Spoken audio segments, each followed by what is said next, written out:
And we are live Sound Minds. Sound Moss. SoundMinds Let's go, man. 7 o'clock every on a Sunday. Sunday. What better to do? You with And us. We here, right here. Yeah.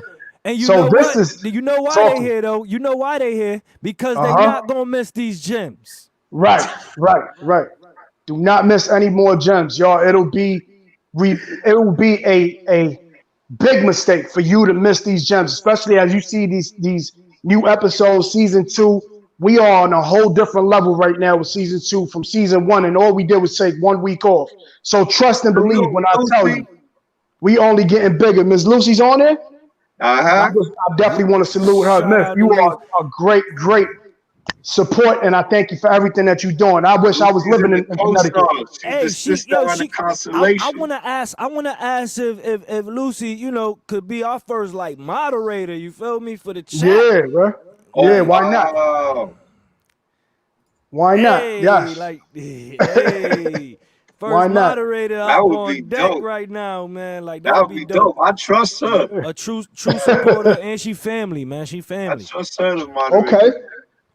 Oh I yeah, definitely. Very I'm gonna be much. real with you. Her energy makes me wish that I lived in Connecticut just based off of the fact that everything she's involved with, man. She sends me links about everything that's going on. So I Hmm. salute you, sis. I salute you for what you're doing. And I salute you for being a part of more than just sitting still. You know what I mean? And Hmm. that's big.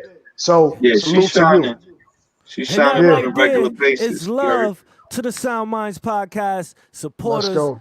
You know what I mean? The family of the Sound Minds podcast in the chat, giving Let's love go. every single time, man. This is what we do. Sound Minds, man. We here. We're We here. So listen up. So we so the explanation is very clear. We have an amazing, amazing lyricist from Connecticut as well. So I'm gonna Surprise. be surrounded by nothing but Connecticut today. But he is running a little late right now. He excused himself, and we are here. So I mean, for the most part, he goes by the name of Cambatta. So you actually have about another 2 minutes. Should you have never ever heard of his music yet, you need to get familiar because trust when I tell you, you're gonna have questions galore But let once me you let start to me hear give him. a little background on hip hop culture and what makes it different from other pedagogies, right? You see, I got the whiteboard. We educators, hip hop artists, performers, holistic. And one of the things people don't understand when they know that hip hop is a culture is different from doing things because a culture has a reason why things are done. They're members Hmm. of the actual culture, not just visitors. Visitors can partake in the activities, but they don't know why the activities are being done. And they don't know the purpose that is supposed to be achieved by the activities either. So a culture has something that leads the activities, why we're even inspired to do it and take it seriously, as well as certain things that we require ourselves to do it until we've accomplished. Now, the principles of hip hop, not the elements, not the things we do, the principles of hip hop are peace, love, unity, and safely having fun. So, we're not going to do a whole episode explaining those, but the principles are peace, love, unity, and safely having fun.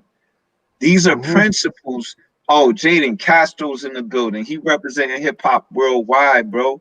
He locking Europe down right now. You know what I'm saying? Oh, Definitely follow beautiful. Jaden Castro. Like he's another youngster that I've seen come up and just take it seriously. This is what I'm talking about. It's a lifestyle. He sacrificed everything he had at home to go overseas, do one show, do one festival, and keep linking just based on the principles, the why, not just Right. doing it conveniently, but being led to create this thing. So, for instance, when we in the spot and we DJing, MCing, breaking, graph writing, beatboxing, whatever we're doing, we do it to the point where we feel a sense of peace in that area. If we're doing our thing and it's fomenting more people to have disunity and fighting each other, we not sitting back and laughing and being like, "Oh, that crowd is crazy," like you hear some of these artists and entertainers do. We saying, "Oh, I'm failing right now." So as us hip hop artists, we're known to jump off the stage into the crowd.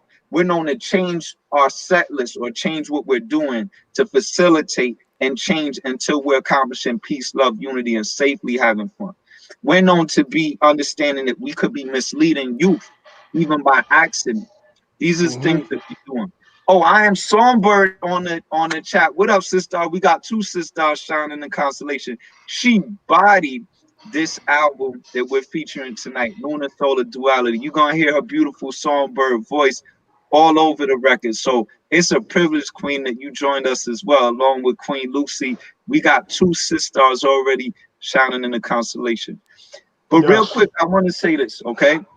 When you look at peace, love, unity, safely having fun, outside of hip hop culture, there's a lot of chastising, demonizing, villainizing. Basically, hip hop was created by people who were chastised and villainized. Most importantly, BIPOC, people of color, right? And so often we didn't have the means to money and networks to seem like we were religious authorities or moral authorities, right? We were told that black music is devilish and so forth. Long story short, peace is not the opposite of war, okay?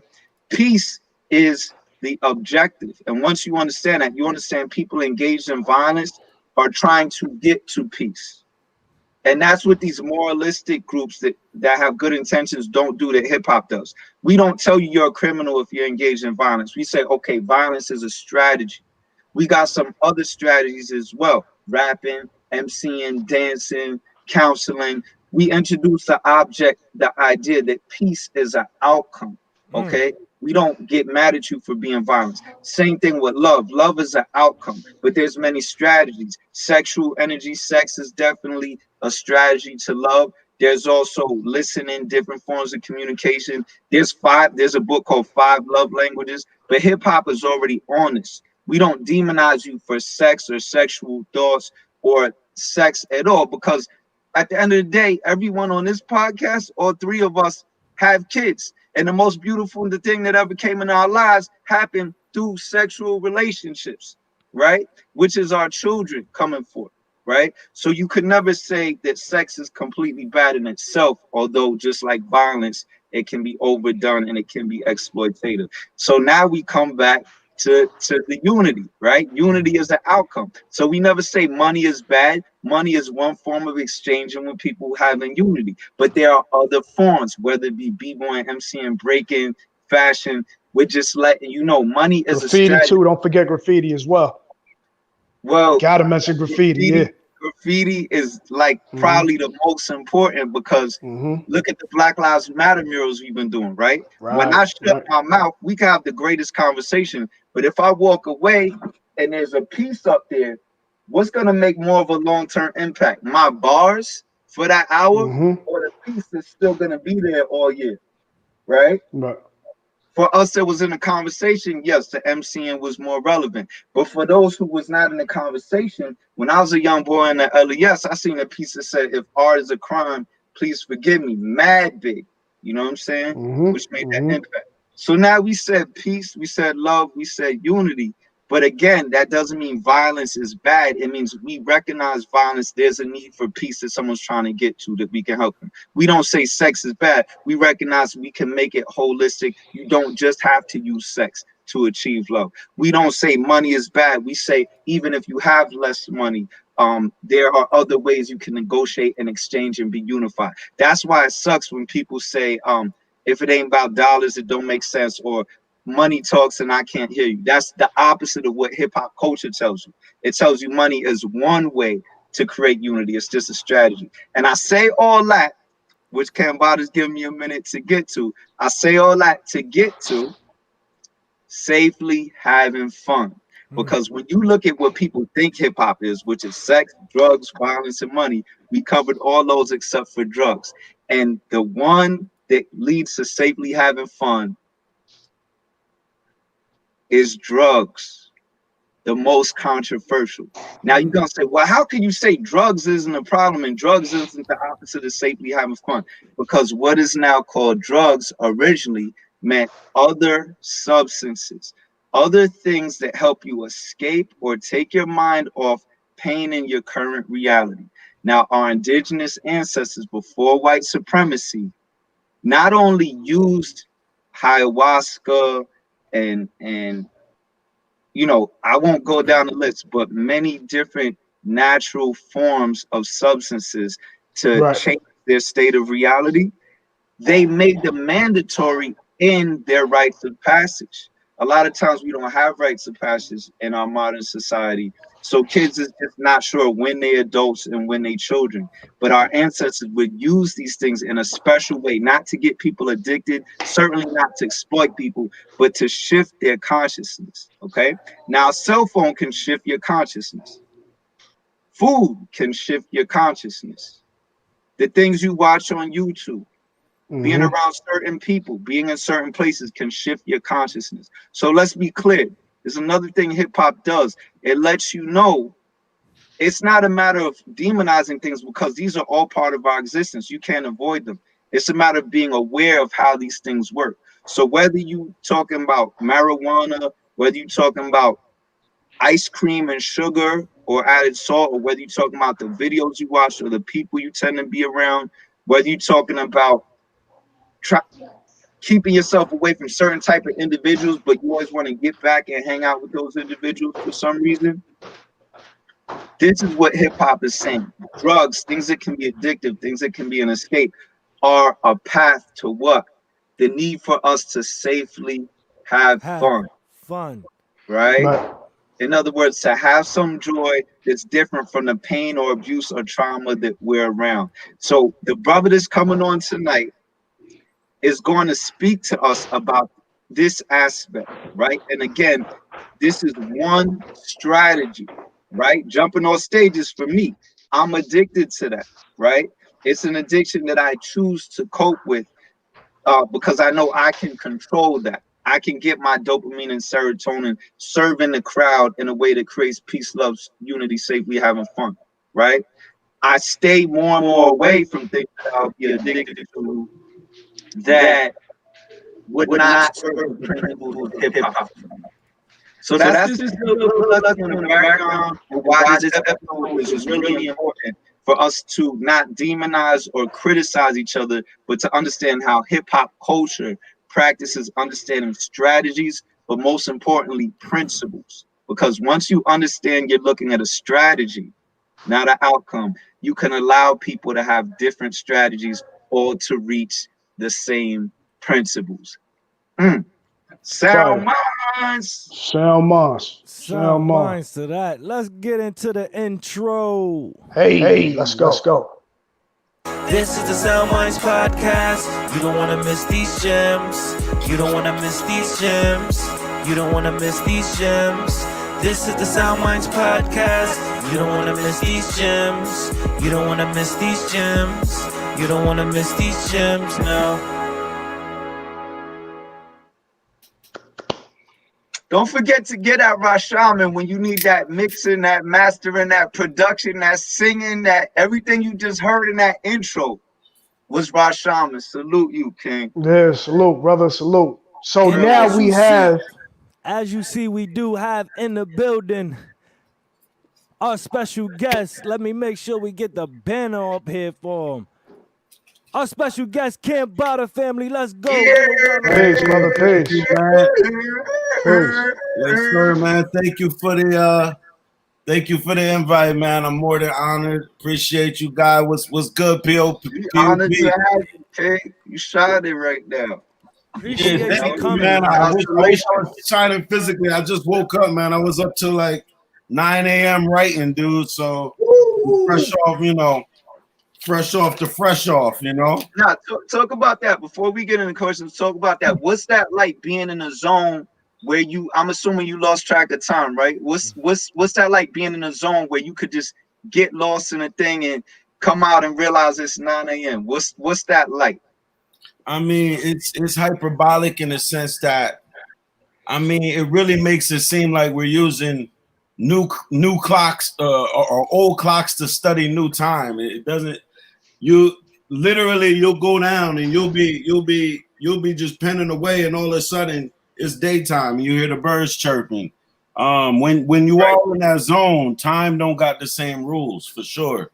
It's all relative. Like an hour is 5 minutes. When you're in focus, it's hyperbolic. You're in a time chamber. So I noticed that when you do lose track of time is when, number one, you don't age. Imagination in the realm, the ethereal realm has no concept of time. Time is not relative there because there's no tangible matter in the same solid sense. So when you spend a lot of time by yourself in isolation and you don't have anybody to cast doubt on you, and you're just strictly in your imagination, running around like a madman, it's magic, and there is no time. You know, of course, you get older. And it starts to affect you, but it takes a little longer to get out of bed sometimes. But other than that, man, I just keep it going, dude. Man, we are going to definitely get into a lot of them gems right there. Just the process of, you know, understanding, you know, there's no time, or the understanding just how time is set up, period, in the universe. You know what I mean? You're already going deep on us, and they don't even know who we really got here, man. We got Cambatta, man. This right here is a lyrical. Thank you, brother. Appreciate y'all, man. You know what I'm saying? Like, yeah, go ahead. So real quick, brother, I'm gonna be 100% real with you. Didn't necessarily know your name 3 weeks ago. You know what I mean? And by the way, I'm LiteSkin, living it through every situation known to nature. LiteSkin. First and foremost, positive energy always causes elevation, brother. You, and like I said, 3 weeks ago, did not know your name. We were going over season 2, who we wanted to bring on the show, so on and so forth. My brother Rashaman was like, yo, what's up with Cambatta? I said, okay, Cambatta needs to be special. We gotta pressure them. We gotta pressure them. It's like, I appreciate that.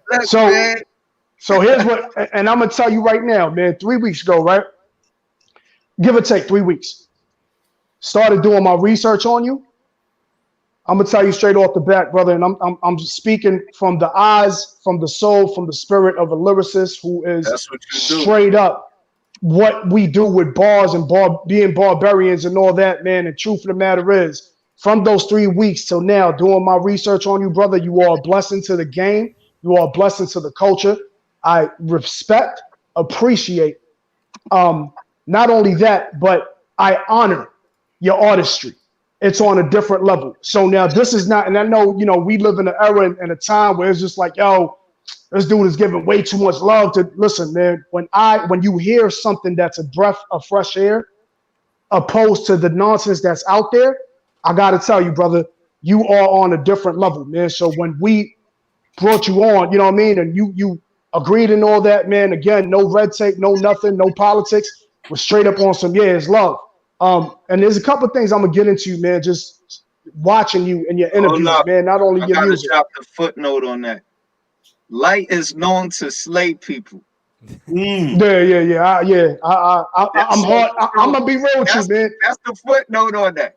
So that's the reason why he wanted to do the research, even though we was heavily like, look, man, take our word. That's why he did the research. And plus, that's for those people. It's like, oh, you giving him too much compliments. You don't know Light, so just do this and listen. If you want to understand who's this dude going, you don't know who Light is. That's why it's important for him to say this. You know what I mean? Yeah, I appreciate that. Yeah, I gotta get it on. It slays people. You know what I mean? And I gotta be real with you, man. I'm a diehard Nick fan. So when you a diehard Nick fan, you know the abuse that you take for all the years of not watching your team. You gotta have a good game for that. Right. So when I say that, I'm a hard dude to please lyrically. You know what I mean? Like there's a lot of people where I'm like, yeah, they all right, they cool, that was dope. You know what I mean? But so I say that to say, brother, thank you for being on here. We appreciate your time. We appreciate your presence. We appreciate what you're doing for the culture. So for those who don't necessarily know you or are familiar with you, I'm hoping that after this, they understand when I speak to you and this first introduction to ever speaking to you outside of just hitting you up with emails or whatever it is, or IG, whatever, this is because it's full respect of what you're doing for the culture, brother. So I salute you. Thank you, brother. I'm beyond humbled and gracious. The gratitude and appreciation goes beyond words, man. Like, you know, I'm truly, I wake up, man, and I never get too used to how lucky I am to be blessed. And I say luck because sometimes it does feel like that, man. There's a lot of amazing, beautiful people on this earth, and not all of us get the opportunity to express the word of God. That's why I do it so humbly, and that's why every morning I hit that reset button, man. Because this life that we have is, I mean, it comes and goes, as we know, man.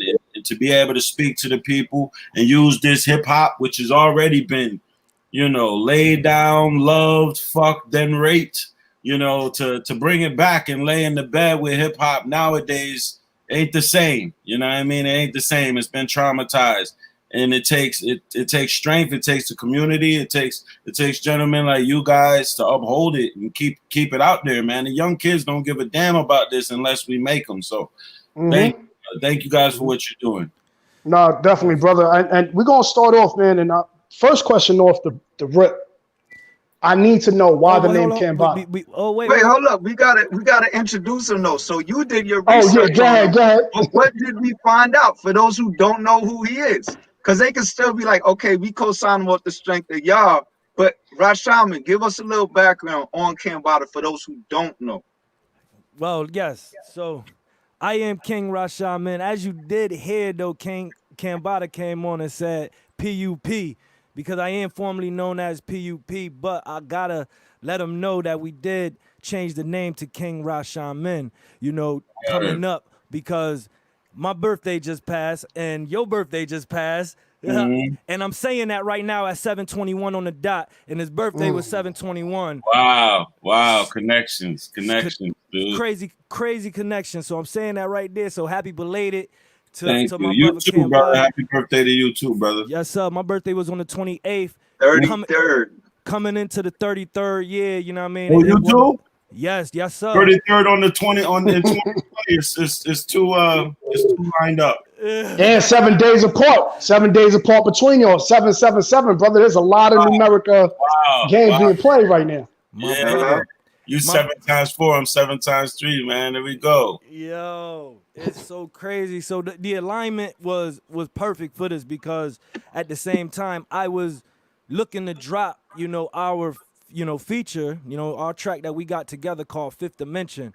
You know what I mean? And that was coming into the 33rd. Y'all two have a track together, right? Right. Yeah. It's fire. So that's a fire track that me and him got together. It will be released this week. I heard a preview earlier this week. Hey, I think make sure the family hang in there. Make sure the family hang in there. Just make sure the family hang in there, because they may get an exclusive listen to what's being dropped this week by King Rashaman and Cambatta, called Fifth Dimension. But just taking it back to even when I first was introduced to this brother, you know what I mean? This was back at the conscious community days, going to Sinetta events, being around our brother Red Pill, Blue Pill, and just them connecting me with you, putting me on the phone with you that first time. And I was like, listen, brother, I hear your music, and you on the next level. I set it off rip. You was on the next level. And that was back in 2015, 2016. And at that time, you started really putting out projects. You had the DMT out at the time. You know what I'm saying? And then it came into the Holy Ghost series. You feel me? And that DMT was the name of an album. Right. Yep. This is what he had out at the time, was DMT. So this was what I was already tapped into, doing shrooms and, LSD, things of that nature. So I'm tapped in. So it was just so refreshing, like my brother LiteSkin said, to hear somebody speak on it, rap on it, and articulate it in the way that you articulated, my brother.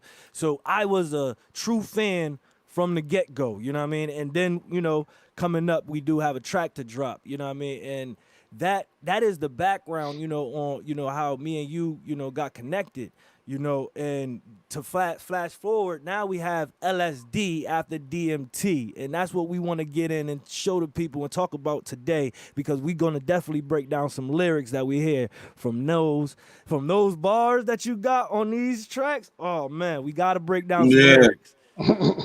Now, I'm ready. For those who are on YouTube Live, you can comment. We will see your comments. And we got our homegirl, co-star, Queen Star, Lucy in the chat. And she will be passing on your comments and making sure that Hold your up. comments get heard. Can we also give love to Urban X TV? That's Black Dot in the building. We got our Yo, brother shout out to Black Dot. Salute. You know what I mean? Yes, definitely shout out to Black Dot. Dot. Shout out to Red Pill, Blue Pill. You know what I mean? Shout out to I saw Songbird on here earlier. Shout out to Songbird. Songbird, yes. Songbird laced the album. Yeah, miss, you beautified that album to a whole different level. That LSD was laced. Songbird shining. Yeah, she definitely. But if you on Facebook, we will also see your comments on as well. So you can let people know if they're trying to tune in. You could definitely check us on Facebook, SoundMinds page, live right now, every Sunday at 7. And you could also check us on YouTube, SoundMindsHipHop.com. Go straight to the YouTube, click us live. We everywhere. Well, they both hip hop. So the Facebook and the YouTube are both, or the website is SoundMindsHipHop.com. The Facebook page is SoundMinds Hip Hop at Facebook. So everything is kind of like all together aligned. You have options. If you search for it on Facebook, SoundMinds Hip Hop. If you put SoundMinds, it comes up, because sometimes when you put SoundMinds Hip Hop, is just put SoundMinds or SoundMinds Hip Hop on Facebook. Right. But I also want to say, we're interested in seeing your perspective. This episode, if any we've ever done, is about how you free to look at things through your own perspective, multidimensionality. So what we call it is gems. Everybody might, if you look at that diamond, it got all these facets in it. That's you. You a star. That's what makes us a constellation. So we want to see beauties in the eye of the beholder. You take your best 15 seconds up to a minute from this whole show. You tape it. You post it on Facebook, Instagram, Twitter, whatever, and tag SoundMinds. And we're going to repost your gem, your favorite moment from the show. Because we might be talking for an hour or two, and it's just like 1 minute that really stands out to you the most. That's what we want to see, family. Word up. Yeah. So now that we got all that out the way, man, we out here. The business is handled. Now it's time to get to the passion. So I'm going to ask you straight off the bat, brother, your name, wanted to know where Cambatta came from, why the name. Is there a background story to that? Definitely a background story. And, it's one of those dynamics that especially those that have knowledge, and I can hear in just the way you talk that you got your foot in the history of hip hop. Shout out Sheena Hall. So I started really writing raps when I was 15 years old. I'm from New Haven, Connecticut. Prior to really getting into hip hop, I didn't get into hip hop really till I was, 13, 14 years old. I grew up in a house with all soul music, funk music, 70s music primarily. And I embraced it. I loved it. I really loved neo soul. Like as a kid, I think Erykah Baduism came out when I was 7 years old. And I mean, I was instantly in love with that sound, D'Angelo, stuff like that. But my name is Cameron. People call me Cam. So my uncle and my mom were both dancers. My uncle was a professional hip hop dancer. So he used to have all these videos of him pop locking, boom, boom, boom. And so obviously Africa Bambaataa, Planet Rock and looking for the perfect beat. Shout out Lewis. That's mama right there. Oh, yeah. That's Corrine. That's my dude Deuce's mama. Not my mama, my boy Eddie Deuce's mama, but close enough. Piece of the we recognize your mothership. We recognize your mothership for all of us. Thank you for being a mother for all of us. Yeah, definitely. So I grew up in a house, not much hip hop other than old school hip hop. So Africa Bambaataa, Big Daddy Kane, and then it was soul music. It wasn't until I got a little older that my boys got me into music. And instantly, as soon as I heard Eminem and battle rap, I knew how to rap. It was like I did it in a past life or something. I heard it, I emulated it. I was always good at emulation, doing voices. You know, I came up doing acting, so I was a dramatic person. So hip hop came really easy to me. So I was freestyling all over the place. People call me Killer Cam though. So I will say I was 15 years old. I started actually penning rhymes, and there was a Joel Santana song called Santana's Town where he said, "I'm old school like Bambaataa, no man's hotter." And I remember I rewrote it, and I was like, "Bam, Cam." I was like, "Oh yeah, Cambatta." I was like, "Yeah," because I like playing with names. They're called portmanteaus where you smash words together. So I was just like, Cambatta, no man's hotter. And then it just hit me. I was like, oh, Africa Bambaataa, Cambatta, that's it. And from that day, I stuck with it. But of course, before I let you go in, I gotta say this. Africa Bambaataa is a hip hop pioneer that's known now for allegedly touching kids in perverted, inappropriate ways. Yep. Cambatta is a hip hop re-pioneer that's known for touching kids in a mentally spiritual, positive way. So Bambaataa is on this side of the spectrum, and then Cambatta is on the other side of the spectrum. So created in the presence of the topic. So my LiteSkin, man, talk to him, LiteSkin. So I'm about to drop a gem on you, which is crazy, right? So first and foremost, it's funny you mentioned Joel's. Shout out to him, man. We used to, you know what I mean? I know he's going through his legal actions. He was actually in school with me in high school. You know what I mean? Him and his older brother Jermaine, man. Shout out to Jermaine. Jermaine was my man. Nice on the court. Joel's used to bowl for my team, you know, well, for the school's team.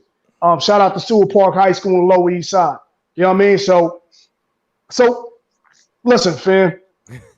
I need to, you know, it's my, you know, I always want to know the origin of certain things. So when I heard Cambatta, I was like, all right, like I said, Rashaman put me on, you know, Self was like, yo, yeah, we did a track. So I said, all right, let me do my research, right? And I looked it up. No shot. I'm not in any way, this is not a plug for the website. I don't know nobody on the website. I just looked it up. And then the third thing that I seen, nameslook.com. Never used them before. So I got to explain to you, brother, when you understand the greatness of a person when things align in certain ways. The birthdays with you and Rashaman. You mentioned Joel's. I'm telling you, I went to school with him. Certain things that just kind of align, man. And I'm going to talk to you about a book that if you haven't read, I think you should read. On nameslook.com. This is season 2. Right. Episode 2. On and August the title 2nd. of the album is Lunar, Solar, Duality. And it's on August 2nd. Right. That 2-4. We talking about 8. We talking about Kobe. We talking about, come on. Infinity. So now here's the thing, brother. I don't know if you ever seen this. Put your name in. What does Cambatta mean? You are gifted with an analytical mind and an enormous appetite for the answers to life's hidden questions. You have a strong interest in exploring scientific matters, philosophy, and even mysticism. You possess clarity and persistence in your search for truth. You can be a great researcher, educator, and philosopher. You are driven by a desire for knowledge and truth. You must learn to discriminate between illusion and reality, but you are very well equipped for this task. Now, fam. Look at my brother's face. Look at my brother's face. So when I tell you, I stumbled on this. I think you be telling me more about me than I know about myself right now, dude. Exactly, and this is what I'm saying. At the end of the day, that's why they call you. We don't do the dumb podcast interviews. We don't be like, "How long you been rapping?" We don't ask you about celebrity gossip. You trying to give me a pen? You trying to have me run out the house and looking for? Yeah, we could be on the bush. Let you shine. It's a lot, brother. It's a lot. So here's the thing. At the end of the full moon. Oh, let's go. So let's get it. So at the end of the day, right? There is the physical flesh and the physical realm. We all walk amongst it. Within that physical aspect of life, there's also a greatness that cannot at times be very much explained if you stay within that physical flesh. When things like this happen, when I read your name and I was like, yo, I wonder if he's seen this first and then took the name. And then when you're telling me that it has nothing to do with that, and I read this and I said, yo, if this is not to the T who he is, that right there within itself means that you didn't pick the name, brother. The name picked you. You know what I'm saying? That's wild, because I did a vast search on my name, and the only thing I found was some old writings, some Celtic, old Irish writings, in a Cambatta was a shepherd's staff. I've seen that too. A shepherd's staff. That was the only thing I found. So that is crazy. That is crazy. But Fred, you know, you take. Let's deal with the science of it, right? A shepherd's staff. A shepherd leads the sheep. His staff is his weapon to make sure that he does that. When you are the shepherd's staff, you are doing exactly what you were meant to do, even though you picked up the pen at 15 and said that you started, you know, your uncle being a hip hop, shout out to him. You know what I'm saying? But all this, brother, truth of the matter is, man, you was born for this and you was bred for it. You know what I'm saying? So, and when I say, that's why when I tell you what I tell you in regards to the research that I did on you and just listen to you spit, the context in which you take and certain things that you do on a whole level. This is why I need to tell you, I thank you for who you are. And at the end of the day, you remind me a lot of, and it's funny, we brought up other guests that we wanted to bring on, we still working on, but you remind me of a lot of people, man. So when I think about it, man, one of the people that off the rip, when I think of an Ab Soul or when I think of a Raz Kaz, now these are dudes that lyrically, when people will sit there, and you said it, man, there's a bar that you said that I'm gonna get into as well. As a matter of fact, I'll just throw it out now before we get into that segment, man, where you said, if you're not as smart as me, then I'm dumb to you. And that's part of the problem. A lot of people deal with the physical realm. They deal with the physical flesh. They just want to dance and they just want to party and they just want to be able to live for the moment without understanding legacy, without understanding spiritualism, without understanding mental levels that you could never touch just living on the physical flesh. So shout out to you, brother, straight up. Thank you, brother. That you just anointed me. I appreciate that more than I can express, dude. These words don't do it justice, man. Thank you. Thank you, brother. Thank you. Amazing, man. Listen, man. That segment right there was just like. Would you put that emoji with the mind blowing? Like, put that emoji out there with the mind blowing, because it's really like that. And let's actually convert right now into the album. You know, our brother got an album out, you know, that's called LSD, Lunar Solar Duality. Okay, now that really hits home with me, right? Because even speaking about our birthday, or my birthday being 7/28, everybody always said I was a Leo. You a Leo, you a Leo. You know, your birthday 7/28, you a Leo. And then when I looked it up and I actually saw where the sun rises and where the sun rises on my birthday, I realized that the sun was in Cancer. So my son is a Cancer. But I was raised to be a Leo, but then I looked and said, but you also have two signs. You got a moon sign. And your moon sign, what is your moon sign? My moon sign happens to be in Leo. So I was raised to be a Leo, but my moon sign, which is what explains why I deeply wanted to project this Leo in me.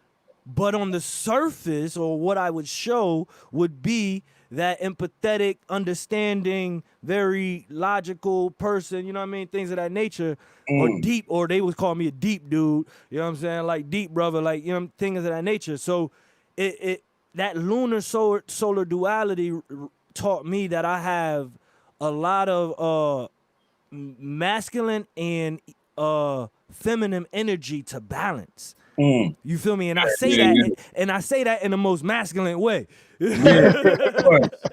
Of course. So you got an album called LSD, man. You got an album called LSD. I would love for you to let's get into this album. Yeah, I mean, LSD was conceptualized. I was born in New Haven, like I said, 1987. You know, in the cusp of the crack epidemic. I was able to witness through my eyes. You know, my name is Cam, the Cam era.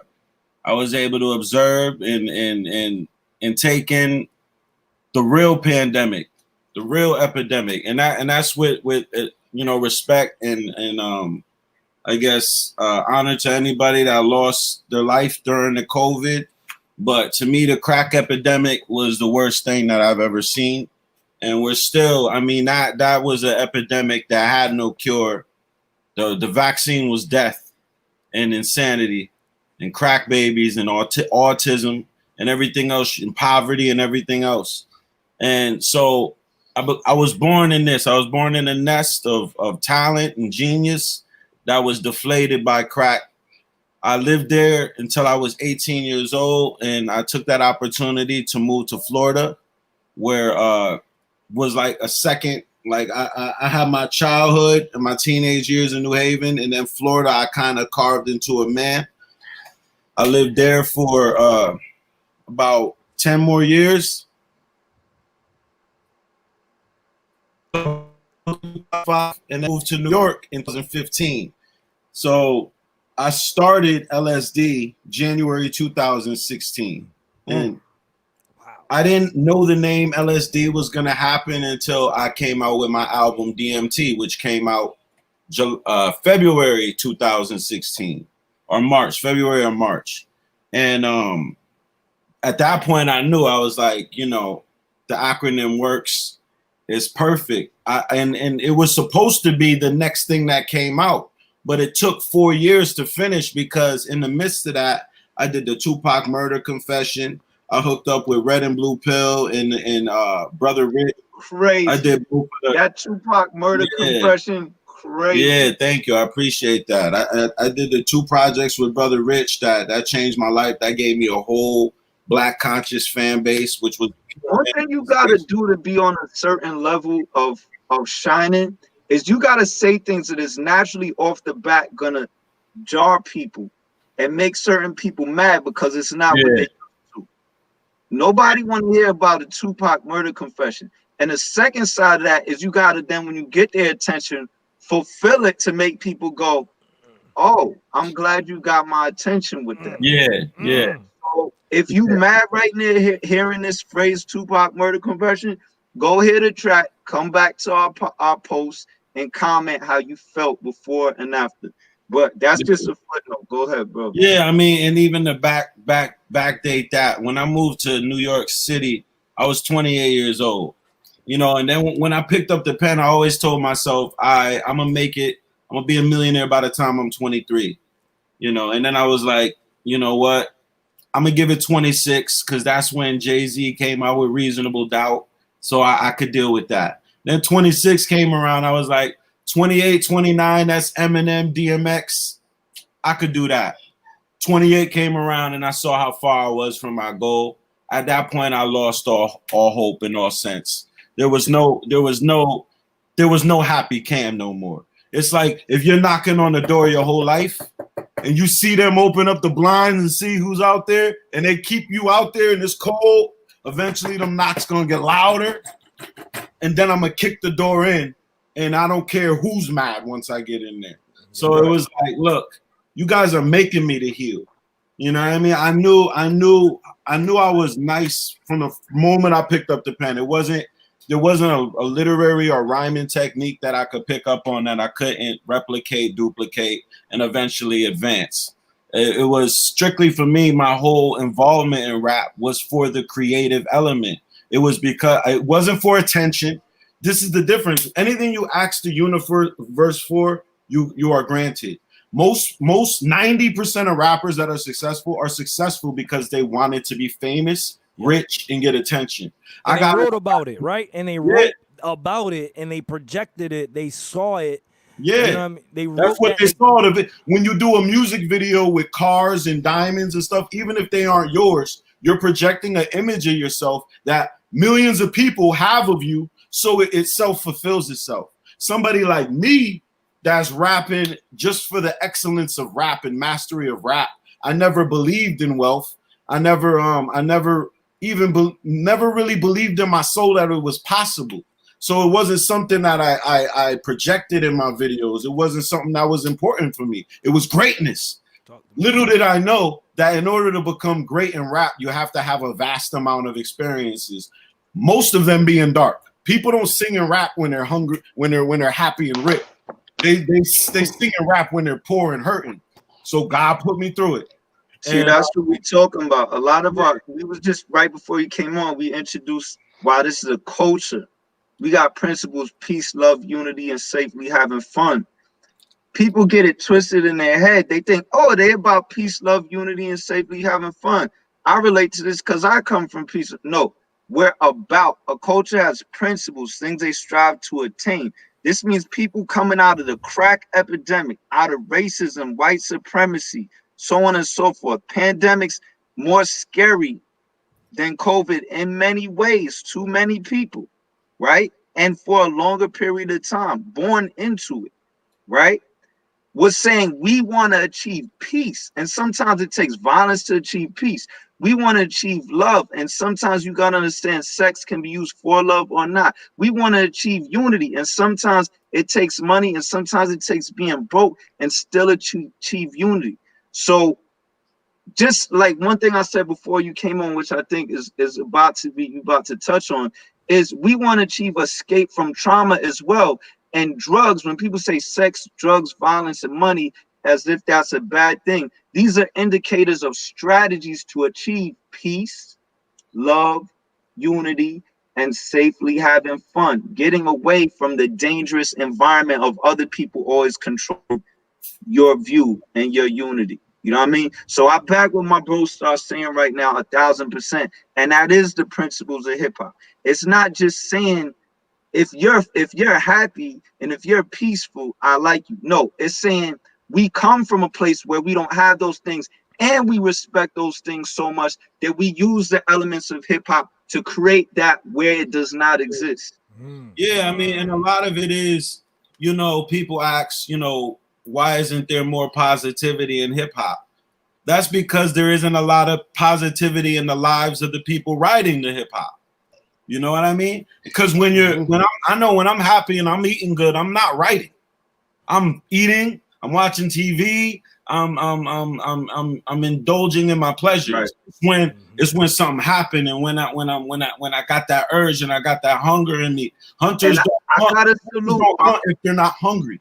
Our bro star Brandon Leak. Brandon Leak is watching the show right now. We just want to give a 1, 2, 3 SoundMinds to Brandon Leak. He was featured last episode. He's the first person ever to win America's Got Talent with no beat, no shiny suit, no backup dancers or light effects, using bars, using words. This shows us a different perspective. You could win America's Got Talent as a poet, and he got the golden buzzer. He's watching you right now, bro. Wow. You know what I'm saying? He wrote a poem. We need to connect. And he came on right as we was discussing coming from a place of darkness. He wrote a poem which was beautiful and universal that people related to and showed us that people could respect poetry, but it came from the loss of his sister, his younger sister. Wow. Having to leave before him. So a perfect example, right? A perfect example of what you're saying. What we're doing is being able to not say, if you peaceful and happy, we just gonna talk about peaceful happiness. No, we saying if things are not peaceful and happiness, we're gonna go through that and respect the experiments on the way to really creating. How do we create and honor this experience when it's not given to us for granted? I think that's a great alley-oop to actually discussing, number one, how the album, yes, is Lunar Solar Duality, but its abbreviation is LSD, and he also has an album called DMT. I would want to say let's talk about the experiences, of LSD, or just the experience of activating that DMT, to push out these bars like that. One question that comes from, shout out to my 15-year-old son. that listens to Cambatta. That's an important age right there, man. Yes, sir, that listens to Cambatta, and he literally listens and he says, man, how does he study? Number one is, how does he study? Meaning, like, do you study a lot? Are you studying when you're writing? Like, how do you know all of this stuff that you talking about? Yeah. Is the first question. Yeah. And the follow-up question to that, which piggybacks, is he on DMT every time he's writing this? Let's go. You know, so again, just I was the deep questions we get. Yeah, I would say as a young kid, I was always gifted. You know what I mean? I definitely had a subnormal IQ level just as a kid. I was into acting. My Grammy kind of nurtured my curiosities. I was able to do anything that I wanted to do, even though she was the only person in the house that worked. She put a lot of investments in us. Me. I grew up with two younger sisters, but I was the first one to kind of get the treatment. I was able to do track, basketball, karate. I started acting when I was 9, and we were flying out to California every summer. I was able to get in school for scholastics, just off of natural innate knowledge and ability to just pattern recognition and putting together pieces, drawing bridges. Also, I would say a crazy memory. So I learned from observation. I've probably read only physically books, probably only read a handful of books in my life. Any book that I've ever finished has been in audiobook form.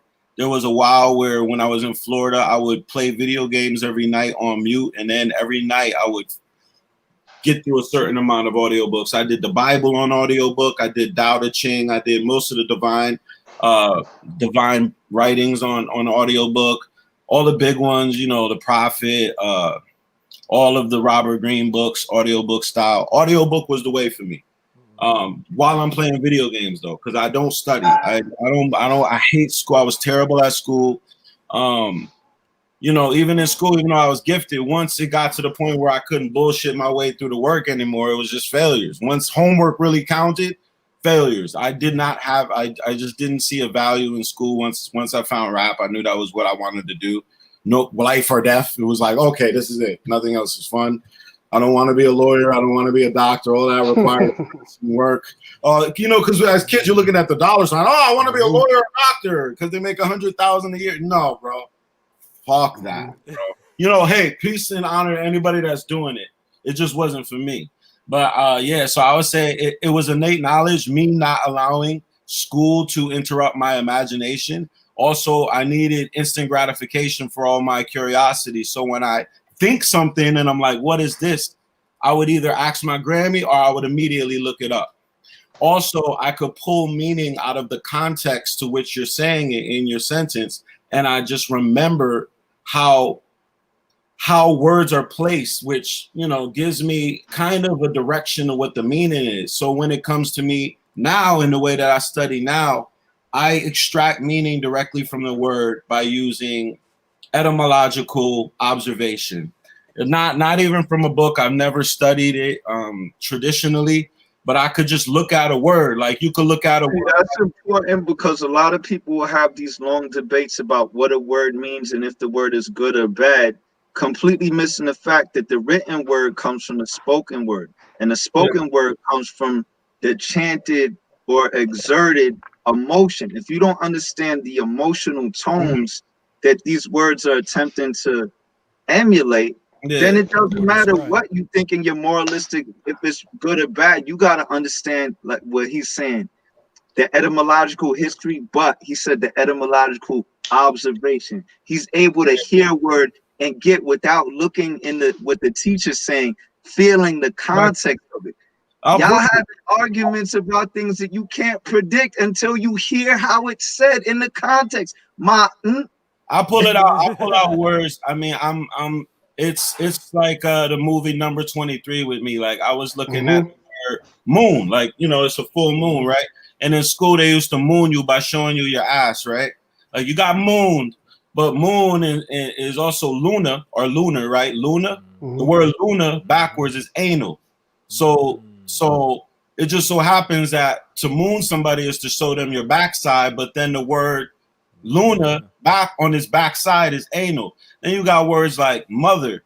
And mother, first, you know, obviously everything that has to do with the cow and the moo, and the cow jumped over the moon and all of this, and the moo, like, we're talking about mother, we're talking about milk, we're talking about sexuality, right? But the mother, even though it's moo there, it's also mother. And what does that have to do with it? So moths are attracted to lanolin, which is in wool. So the mother of the lamb of God. So the mother gives birth to the lamb, which attracts the moths. So technically she's a mother, and moths are attracted to the light, right? When you turn on a light, you see the light, and the moths are around. So she's a mother, right? And the word lamb is really the word lamp. So when you see that, it's like, oh, whoa. That's right. And now, once you can do that with the language, you know that the words are right. Like solar, orgasm, aura. Or is actually the stone to which gold is forged. Oro is gold. So anything you see with or has orgasm, golden gas. You're talking about literally the transition of the elements in your body to achieve the full spectrum climax of creation. You know what I mean? We're talking about the aura, even though it's A-U-R, aura, the gold ra, right? A-U is the elemental letters for gold. It also sounds like ore, which is the stone which the gold is forged. It's like, okay, more. Like, all of this shit store. All of it, it's once you realize what words are, then you're like, oh, okay, all I have to do is look at the word and then hear how it's used. And there it is. You're getting the divine definition of it. But beyond that, I still use the thesaurus a lot. The thesaurus is my best friend because I have to know every possibility. And then the dictionary. You'll notice that words have many meanings. The word life. Have you tried to define life? There's like 60 definitions. Look up the definition of love. I don't infinite definition. So once you get into that and how dope this language is, you got the palindromes, and then palindrome backwards is some more than a lap, and that's a word that spells something different backwards than it spells frontwards. And now you're learning all these techniques, and it's like martial arts. So that's how I got into LSD. LSD is literally me taking that. It's funny that you actually do that, because some people stumble across this and they go, yeah, that's so interesting what you could do with language, but they don't do anything with it. And like you said, people pick their different paths, but you got a track. Like, let's talk about the track LSD itself, the title track. Like, well, maybe it's not, it's basically the title track. I like when a song matches the video and enriches the experience of the song by watching the video. And you literally use the acronym LSD for every phrase in the whole track. Yeah. But the video embodies like hieroglyphics. It does exactly what you're talking about right now. It actually shows how you can have infinite homophones and infinite wordplay and infinite multi-dimensional exploration into it. So you simply took the LSD, but then y'all gotta listen to the track, obviously, to understand what I'm talking about. But you gotta listen to the track, and as well, you gotta watch the video, because it goes through this one thing that's seemingly simple, and it just expands it into a whole new world based on playing with the language. Yeah, and it's still bars. And if you didn't know it was happening, it would still be a rap song just with a lot of random reference points, which is hard to do. So that creates the control. So it's like one of the hardest things, one of the reasons why rappers have writer's block is because they don't really have a direction. They don't really have a control. They don't have something, an anchor for them to kind of base their function around. So I create highly difficult ones as a I guess. Look, if you're not making a poppin' contemporary song on the radio, which, you know, I'm not, like, it's not that I'm opposed to it. I enjoy it. It's just that, you know, I'm a 33-year-old now. I'm not on the head of the curve. Cause Shaka Zulu, another track I heard was Shaka Zulu, and again, like I was in the VIP lounge in NY, you know what I mean, with my cousin, and like people, like you got pop joints too. So again, I just gotta keep qualifying these statements because people might get it twisted. Like, go watch Shaka Zulu. He got the pop for you. Yeah, there's Boss Talk. There's Son of Horus. I respond to the beat, but I don't pick my beats or my music tastes around the commonplace. I don't believe in doing anything that anybody does. But if I'm in the studio and I hear a dope beat that was made with inspiration from now, I will respond to it as original as I can without referencing Fabio Foreign or any of these guys directly. But yeah, like I respond to the beat. But what I was getting towards is if I'm not, my aim is not to make a top 100 hit. My aim, then the only other thing you can do is go the conceptual route. Like Concerna Lucas, who just did extremely creative the Will Smith joint. Yeah, with provocative. He did I'm Not This video, the Will Smith joint. All his videos are conceptual like this, and that works.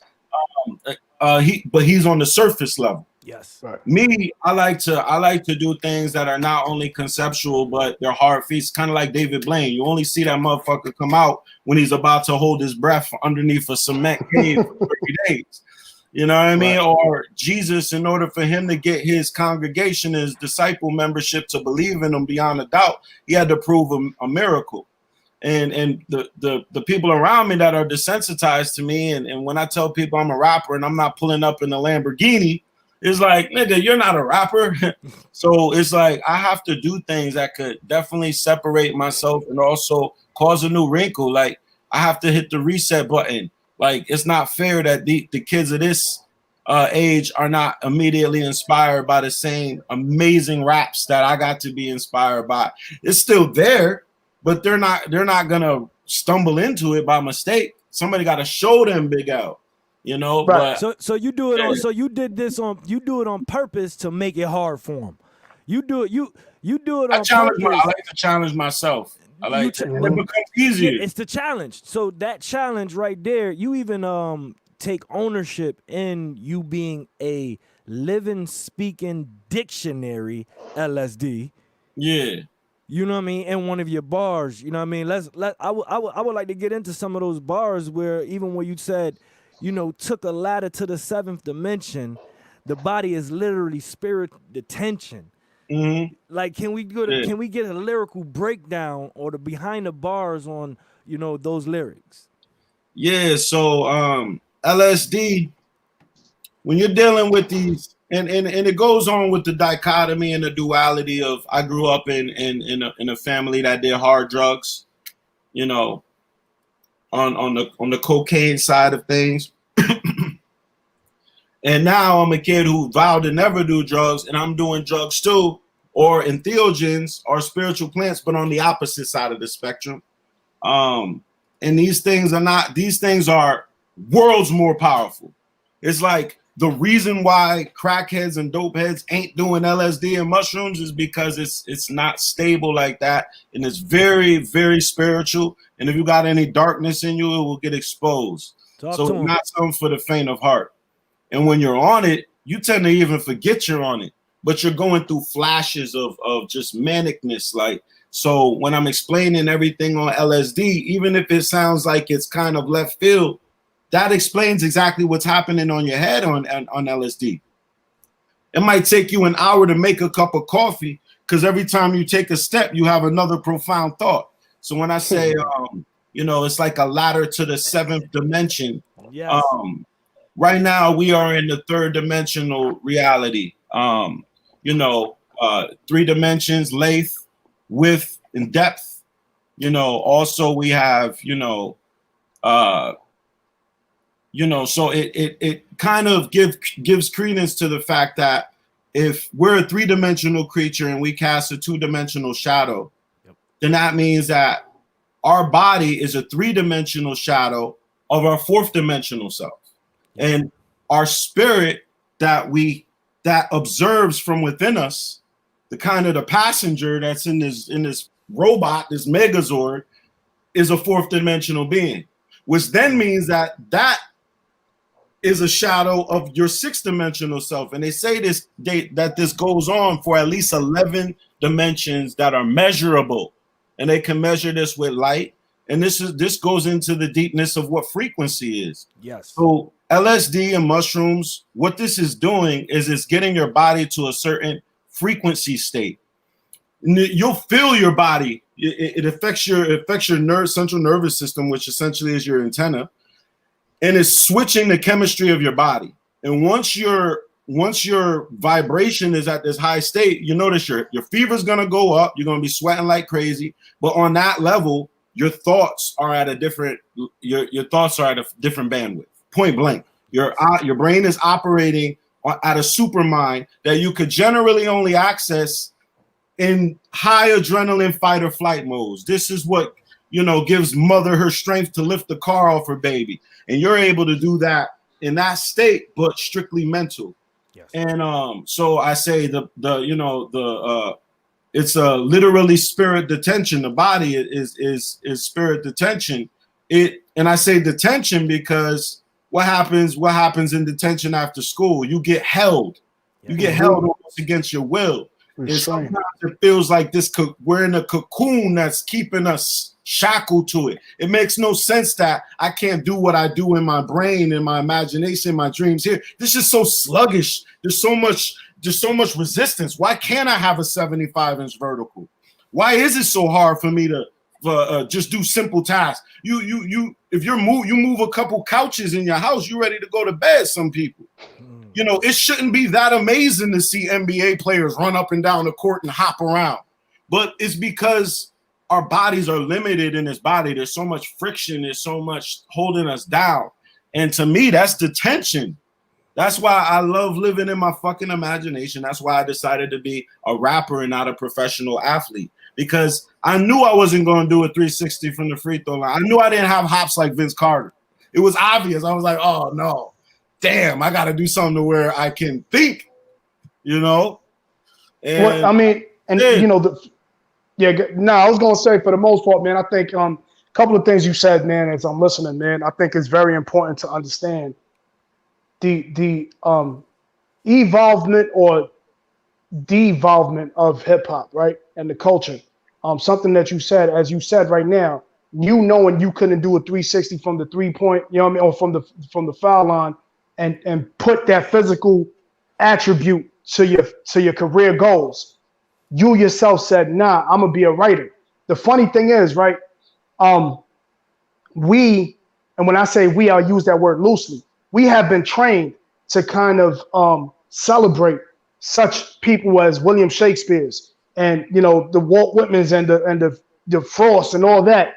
But the funny thing is that hip hop, the culture, has pretty much spawned and gave birth to so many thinkers on that level, but at the same time will never be celebrated just based off of the fact that hip hop is a culture that was created by Black and brown. So when you are set to be a certain type of, in a certain level, you're set to be a slave, and the system makes you're zoned in and categorized or boxed into being one thing. But then you break bounds and you create a hip hop, or you create the peanut, or you create other inventions, right? Then now you broke the mold of what you're supposed to be. So now Cambatta could be celebrated just as a William Shakespeare, because others who listen to Cambatta may not necessarily understand what William Shakespeare was talking about, but they could understand what a Cambatta is talking about. You know what I mean? So I think that's very important, man. So let me ask you a question, man. I think that really do alley-oops into like Nikola Tesla. That just right. You speaking to Nikola Tesla right now, right? You know what I'm saying? If you hear the bars in Nikola Tesla, like yeah, I mean, talking about coming up with creations to say like these things can actually be created or are being created or have been created. You know what I mean? Like that, the way how you worded this and put this together is crazy. I'm talking about, here's one bar if you could break down for us. Here you go. I'm currently blueprinting a watch that does more than just ticking it tocks. It creates a force field that's resistant to the pistol and Glocks. You can safely talk shit to the cops. I giggle at shots. Talk to me. Yeah. So a lot of these inventors and philosophers, that the Albert Einsteins, the Aristotles, the Da Vinci's, the Nikola Tesla, I guess, would be a small exception. Most people were theoretical thinkers. They had no practical, hardcore science. There was no real experimentation. They were able to apply logic, reason, rationality, along with mathematics and scientific observation to come out with a theory or a theorem that can only be disproved by a greater thinker. So if there's nobody greater, then your theory stands as Bible. Shout out to Estrella Del Norte. Appreciate you. Shout out to Tyshawn. Yeah, Estrella going hard in the chat. Let me just say that. She dropping gems. She teaching. I love that, man. I love that. But every gem we dropping, she got a mini lesson. So let's salute this. Yeah. So a lot of these scientists are geniuses, so-called, were talkers. You look at their pictures, they're 70 years old, they're fat, they're like this. You look at their offices, there's no laboratory, they're not necessarily chemists, they're not necessarily biologists, they're not necessarily botanists, they're critical thinkers. So I believe that I have the same potential. So I'm like, if I'm the first to theoretically think of something and describe it the same way that Da Vinci was the first to describe a helicopter, also a battle tank, also certain elements of levitation. Same thing with Nikola Tesla. The difference between him is he was able to actually invent coils and different things like this.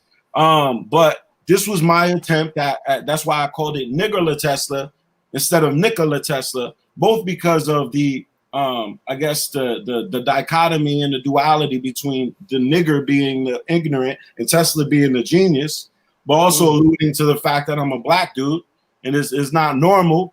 I attempted to give you inventions that haven't been created yet to get your imagination working, and also to say, look, it's possible that a rapper can think of these things and rhyme it and do it musically and make it sound cool. Like, you was just talking this shit.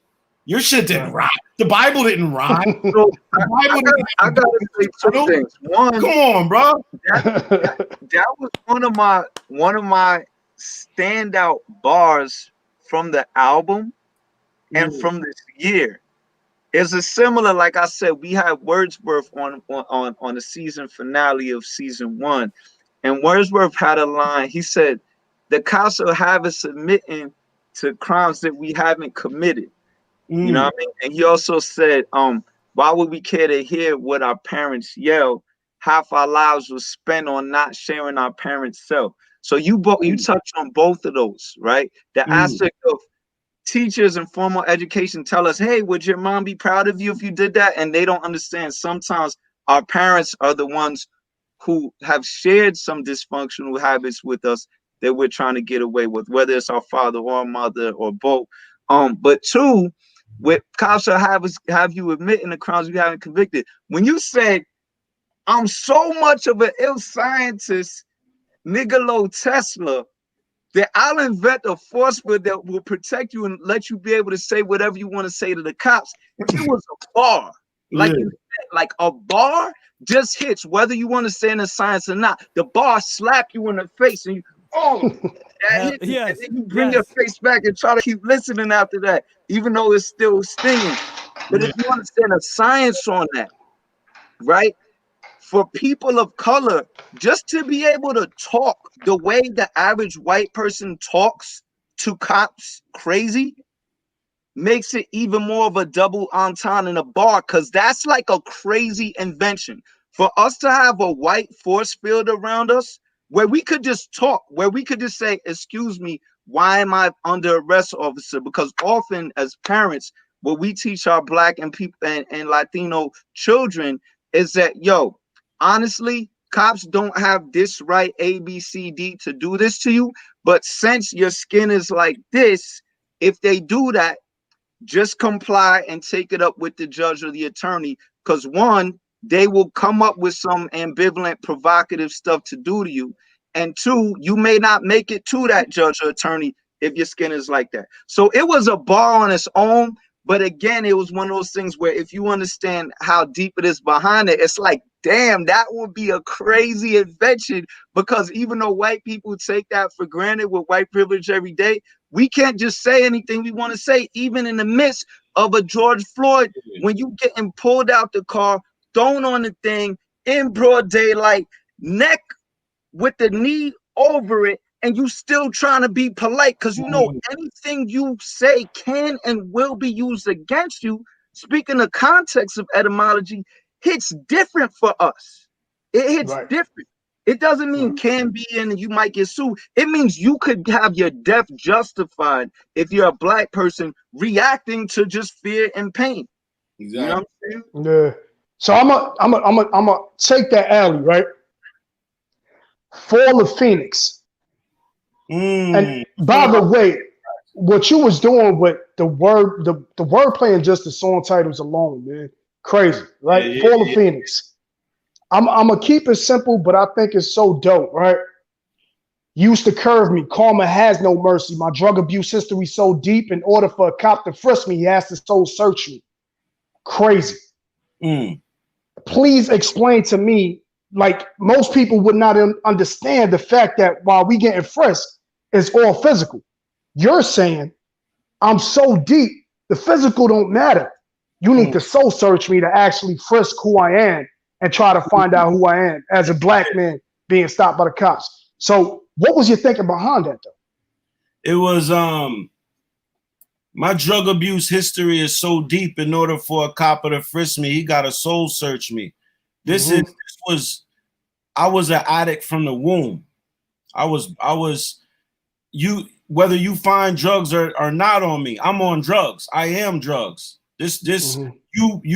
You so-called rehabilitating me ain't gonna rehabilitate my soul. You're just gonna trap my body. So yeah, if you're gonna go check me from drugs and see if I'm a danger to society or myself, you need to go a little deeper than that. These police officers are enforcers. The first band of cops should be a peacemaker, somebody who knows human capability, know their sociology, they know their psychology. They should be people who come up and talk to you and say, sir, you know, we understand that you may be on drugs. Just know that I'm not armed. I'm not here to harm you. I'm not here to take you to jail. I just want to know what's going on and if there's anything we can do to help you and change you. Warning 1. Warning 2, you come along, you might have a couple guys that are there to arrest and enforce it, and that's when you give them a ticket and say, if you don't pay this, or if you don't go to this drug program, don't make them pay because you know they don't got no money. You don't go to this counseling, you know, we'll be forced to, you know, do something else. And then maybe that third time you have some people, still no guns, maybe a sniper that only responds if it's a cold red. That's it. Somewhere off site, you don't see them, and they're just there just in case. Everybody else will have some method of restraining you that is completely non-deadly. Even that person could hit your foot or your knee. Exactly. And that's why I know it needs to be first before anything. It needs to be people who, because if you're a teacher in school and you have a kid that's violent and that kid punches you in the face, no matter how hard it hurt, you can't hit that kid back. Right. It should be the same thing with the cops. It should be us killing the cops and them saying, please stop killing us. We're just here to protect you. We don't want to kill. They should not have guns. That should be the third reaction. And if they didn't have guns and we didn't think we were going to get killed at all, we wouldn't have as many guns.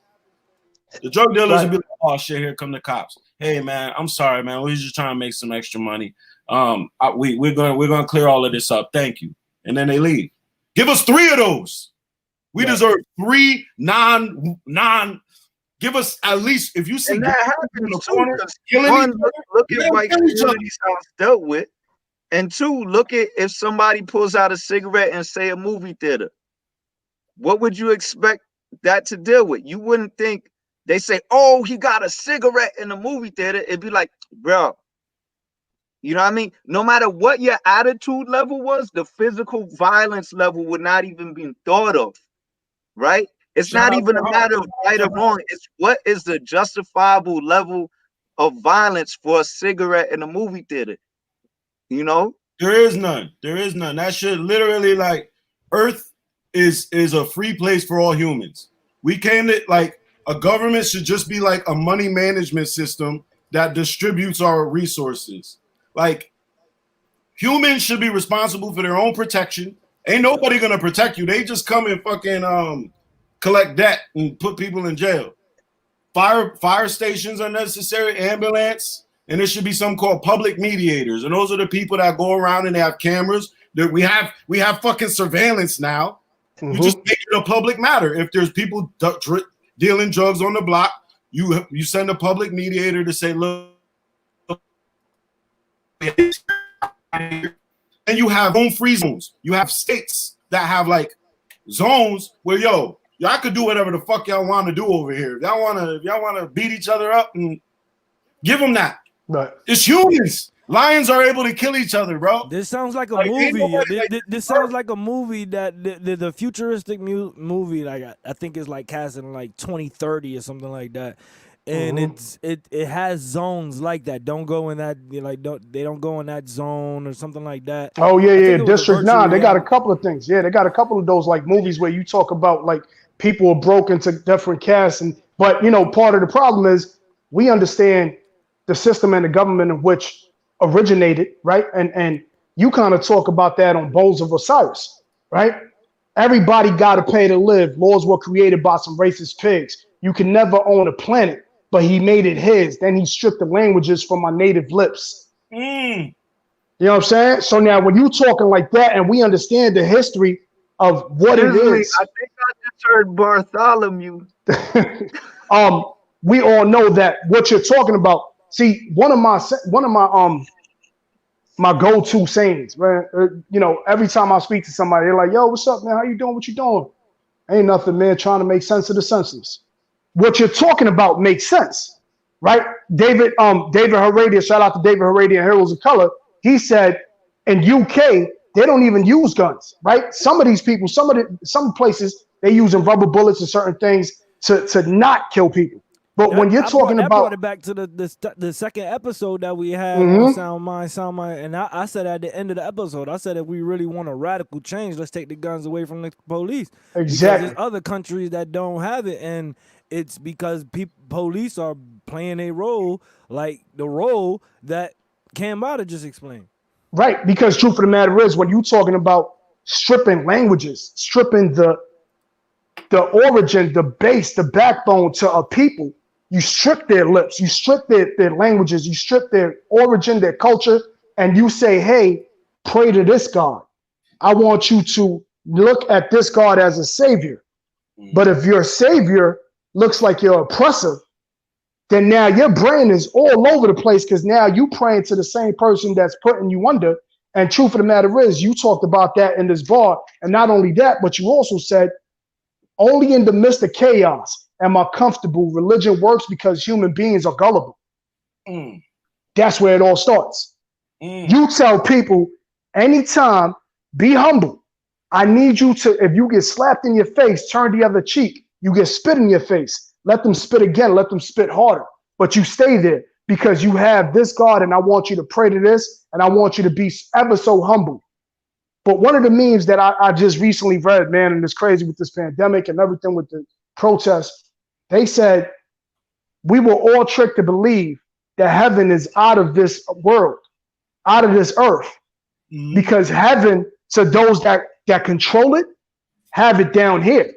You know what I'm saying? So at the end of the day, when we sitting there, and you even talked about that in a couple of things in your freestyle with I think it was the freestyle with Sway and other things, the I-95, we're gonna get into that too. Where you pretty much said, I can't give props to somebody who is talking about going to heaven and trying to live to go to heaven. You got to make that here. Yeah. You know what I'm saying? Because once you thinking about other places to make it from, you're going to be the foolish to constantly be mentally locked in to, well, this is not my heaven. I'll just wait for the next ride. Yeah, exactly. So if you could, brother, please talk on that line, man. That strip from the native tongues, man. I was like, damn, that right there is crazy. Yeah. You want me to comment on the first one where I said, what I said, you can't own a planet, but he made it his. Then he stripped the language from my native lips. Yeah, like one of my struggles with Earth is, you know, when I go outside and I see the behaviors of the animals, they live in vast abundance. If they want to eat, they eat. Whatever they take is theirs. There's no concept of stealing. If you leave your food out, it's getting ate. That's the rule. If you're slipping, you get killed. They can't get injured. They don't have doctors. If a deer breaks his legs, he's dead. So they have to be very precise and accurate, and they adapt. Not only that, they don't have schools. Their parents learn for them. They're born with all the instructions they need. There's nothing interfering with them. They correspond and they react to the nature, and they can go where they want. They can set up nests where they want. Nobody owns anything. Humans have enslaved themselves. This is insanity. The only problem on Earth is like we're literally running in this circle like a snake eating its own tail. And so anybody, that's why I said I don't have a boss. Like I said, I never call another man a boss. Rocks are only hard because your hands are soft. Hands are soft. Because I can't worship another man. I worship nature and the unseen. I worship myself and the things that constitute it and all the elements that made it. And I'm still careful with that word worship. Worship and belief to me is like, you know, if you show me a Jesus, I'm going to study him and I'm going to try to walk his path in an even more graceful way. I don't know. That's just the way that I was calculated. That's just the way that I was coded. You know what's funny? I feel like I'm greater, but because I believe that that's how I was. If I'm anointed with the possibilities, then I must shine like a peacock spreading his feathers. Animals always are in their full glory. They're always showing off. The apple trees give you more than you need. We live in abundance. Everything is free. Human genius. If we didn't try to, I guess, shackle our genius and then monetize it, we would hyper potentialize ourselves in 10 years. Meaning that right now, if we just said all the world's geniuses, let's gather all the brightest people, money is not a thing, all resources are here, everybody's on Earth, get all the brightest kids, let's come together, let's create a time machine. 10 days. Let's create an augmented reality that's just as real as this reality. 5 days. We'd have every invention we could ever imagine in 10 years, and we wouldn't be humans no more. We would be done with this experience. They're keeping it like this because in this realm, you could get filthy rich and you could take advantage of people. It's control. So, like, it's clear what's going on. Like, yeah, like humans should be to the point in our genius to where everybody lives, you kind of like how they're trying to support us now with the government. We have an abundant, going to a supermarket, there's more than enough. Everything should be free to a certain level. Now, if you want a Lamborghini, you can do jobs. Everybody can have a job to get more money than they need. But all basic needs should be met. There's enough cars and houses for everybody on the planet to have a house. There's enough water and food for everybody to eat. Everybody has a house. Everybody has a car. Everybody has food to eat. Everybody has basic clothes. The only thing anybody should ever have to work for are things above that, and then to sell their art. If we can do that's that, a fact, because if you look at the economic statistics, you got less than 1% that have some of these cars and houses that use more resources than 90% of the rest of the earth. Yeah. And don't it's have 8 that. billion Yep. people. It's 8 billion people. When you talk about less than 1% using more resources or having more wealth than 90% of people, your brain can't even fathom that. Your brain, no, you think you can, but you can't. It's not a 1 to 10 ratio. It's not 1 to 100. We're trained to think of 1% out of 100 being the smallest thing. When you talk about the type of wealth that's accumulated from the less than 1%, you're not talking about a 1 to 100 ratio. You're talking about billionaires and uber billionaires who's beyond Bezos, who you Their don't even body in know it, about. bro. Their body in it. Come on.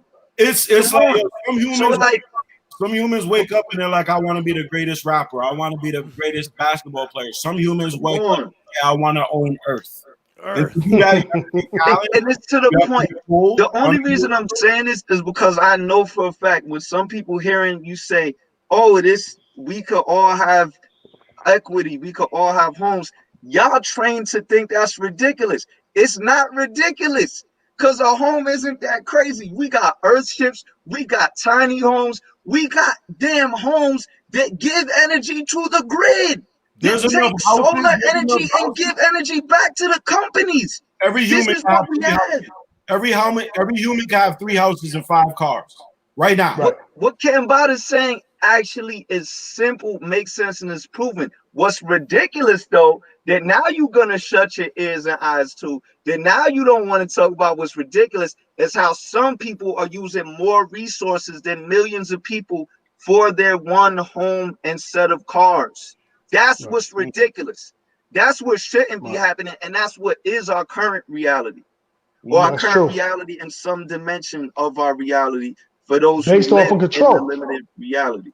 It's Yeah. all control. Everything is based off of control, man. At the end of the day, when you allow the 1% to be able to control the 90, right? And you take it back to the days of slavery when people that were in the plantations, you had 2, 3, 4 overseers that were walking around or on their horses checking the plantations. If everybody said, nah, this is what we're going to do, soon as he come out, you know what I'm saying, we're going to grab them up, take their horses and bounce. Slavery would have probably, but the problem is that it takes unification. And I always say this on this podcast. The more we unify, right, the more we're able to see the strength within us. You know what I'm Yeah. saying? So I think at the end of the day, what you're talking about is the pure equality of everybody having exactly what everybody needs without needing to feel like, damn, I'm doing something wrong once I do succeed, because once you succeed, as we've seen with many who have done it, they get offed off. You know what I Yeah. mean? So, and that's the, And not to cut you off, but yeah, go ahead. you said unity. So Bones of Osiris, if you know the mythos of Osiris or Osor for the comedics, I use Osiris is more popular. And the fictional, and I guess in the mythos, which is basically an allegory for the heavens and the earth, he was killed by he was the king, he was the ruler, he was killed by his brother Set. And his body was scattered. In some stories, it was 14 pieces. In some stories, it was 42. I choose to use 42 because that's also the 42 negative confessions. It's also a master number, and it also is the number of Egyptian provinces, I believe. So it kind of works. Also, it describes the scattering of us as a people. So when Set slew, who represents the darkness and death, killed Osiris, who represents the light, and knowledge and true wisdom, it scattered everything. And that's what we're when they talk about the scattered tribes, when they talk about the different races and how we all came out and how we scattered, that's what that's talking about. Yep. Now, his wife Isis reaccumulated his body and put him back together. And it just so happens that ISIS is the name of a terrorist group, right? But ISIS brung his body back together. And that's what war, and that's what these situations that were going, like the George Floyd, we saw a little bit of that. Of course, it was tainted and it was weird. But essentially, it takes like a UFO coming to Earth to bring Osiris back together. Yes. And Osiris is Osiris. I'm not gonna go higher than that because I got some coming out with K Reno that goes deeper than that. But we're gonna talk about exclusive. The Bones of Osiris has direct connotation to the contemporary. And it was kind of humble to say it just so happens to be the name of a terrorist organization. If you really look at it, it's more white supremacy that intentionally they took something that was sacred African history. First, they try to say, to keep us ignorant through slavery, that Egypt wasn't even in Africa and we didn't have all the greatest inventions of civilization before America, because they want to say that America took us out and slavery is justified because it took us out of primitive nature. Lo and behold, the greatest technology, where is it? Africa. Okay, let's not let them learn and read about it. And then it came so many hundreds of years where we learned, oh, the whole Egypt is in Africa. And before that, there was Kush, darker skinned people where the golden origins of Egypt even came from.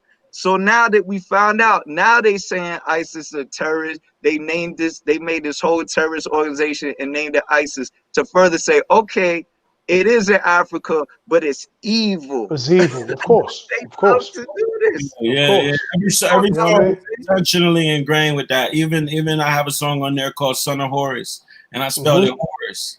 And the son of the whore is we're talking about divine intervention, is the shame of a woman who slept with a man that she doesn't know who the father is. There is no father, right? The Horus, who are us? You got to say, who are us when your mother's a whore? Because you don't know who you are with no father. And I'm the son of Horus. And from the sinner comes the saint. But this before you become the saint, you got to walk through the fire. You got to go through all the ills of your mother and father, and you got to heal oneself by first killing oneself. So you give multiple alley-oops. You give multiple alley-oops. So you just went to my last. This is a part of the podcast where we pulling out like the deepest challenging questions, but it's almost like we went there early. Salute to everybody on IG Live. Salute to everybody on Facebook and YouTube.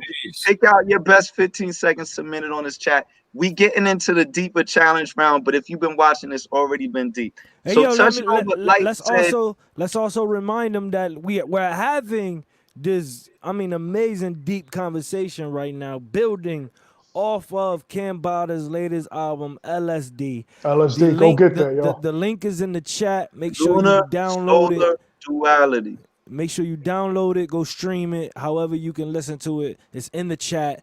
It's going, you got the smart link popping, so it's going to be all there for you. So make sure you click the link. So one alley-oop was about unity, but like there's a lunar solar, there's a dichotomy to unity as well. So I'm gonna say the way I first really collaborated with Cambatta was on this track called Three Kings. All right, he's on a track called Three Kings, and this track is bonkers. I'm gonna see if I could play y'all a sample from it. You got to share your screen. Yeah, it's not coming off. You gotta share your screen, yeah. You didn't share it.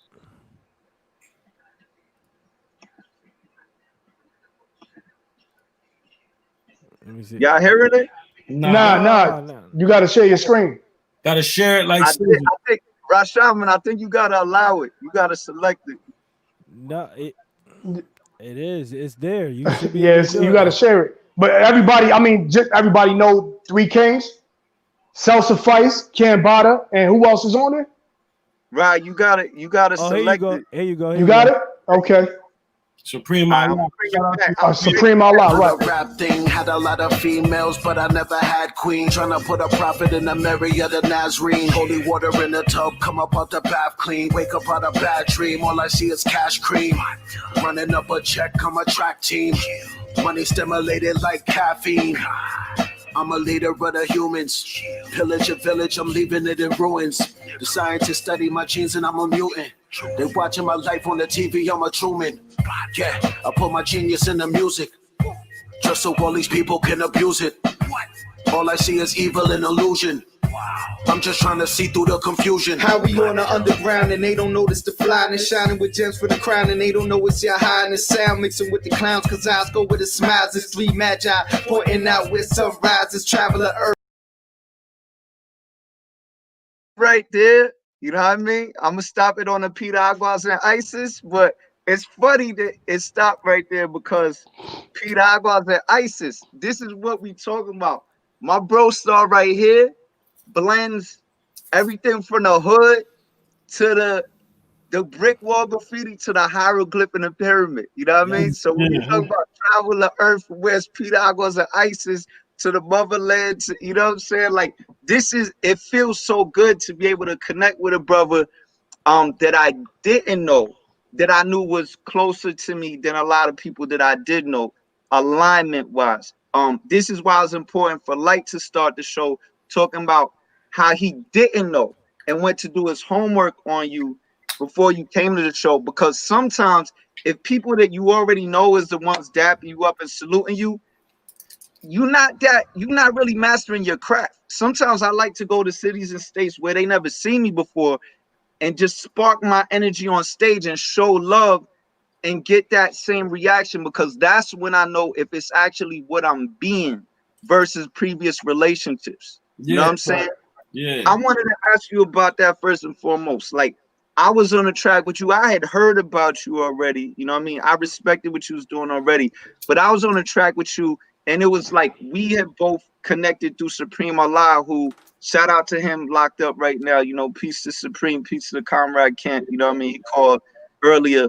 And it's messed up what they do in the institution too, because you try to call them back and they don't let you get through. You know what I'm saying?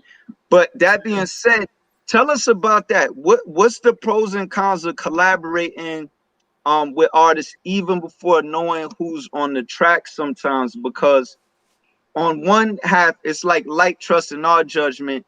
He pretty much knows we're not gonna lead him wrong. You know what I'm saying? Mm-hmm. You trust the Supreme's judgment. But on another hand, you never know what could happen. So in our case, I feel like the track came out blazing. You know what I mean? I was proud to be on that track. We represented. Talk to me about that. Have you had positive and negative experience? Do you encourage yourself to collaborate and extend things to new collaborations? Yes or no? Yeah, I would say the drawback is timing. Sometimes I'll get some features that, if it comes to me in the middle of a project, sometimes it's hard for me to get to it, and so sometimes the timing is a little off, and it kind of weighs me down a little bit. But I would say that the reason why I am open to it is because I just remember being a kid, being in a Big L or Eminem or Cameron, going on Napster and LimeWire. It didn't matter what song they were on. I would get the song. I had all the songs. It didn't matter if it was with MC Barney. I wanted to hear it. And not only that, growing up, I realized how hard it was to get features from my favorite artists. And I didn't understand that. I'm like, I'll make deals. Like I've had artists literally with less followers than anybody try to charge me thousands of dollars. And that's just like saying no. You might as well just say no to an upcoming artist. So for me, number one, my best method of marketing has always been word of mouth. And I realized that if I can get on a feature with somebody, I could collab with them, then I'm exposing myself to their fan base, no matter how big or large it may be. Now, if they're an artist that has 0 followers and I do a collaboration with them, that becomes the highlight of their music. That becomes something that they will always show people for the rest of their lives. Not only that, that gives me a brother. If I do a feature with somebody in Indiana and I know, oh, okay, I can hit this dude up. He knows we've done a song together. These are markers. Not only that, but you're sharing your blessings. And the one thing is, I don't claim my art in a narcissistic sense. I know that I'm downloading. I know that I project, and I know that I supply myself, and I prepare myself to receive. and I'm open to the reception. But these thoughts come to me in their whole form. And I notice that they keep coming when I share them. Yeah. If a thought form is stagnant, it's not going to come to you no more, because these entities, light forms, want to be seen. This experience that we have as humans is a rare, it's a beautiful, and the ones that can't have this is it. This is the show. Human life is the show. It has all the attention from the universe. And these thought forms, these messages, this knowledge, this codex is not mine, it's ours. And if I could inspire, if I could share it with somebody, then that's how I keep getting it. It's like currency, it has to keep moving. All the rich people say you got to spend money to get money. If you're not investing money, you're not going to get it. And I noticed that the industry, the rap industry doesn't, for whatever reason, I've been knocking on the door my whole, it feels like there's a cosmic conspiracy to make sure that I don't have millions of views or something. I don't want to put that out there, but it just seems like I'm getting purposely ignored. So my best bet has been grassroots.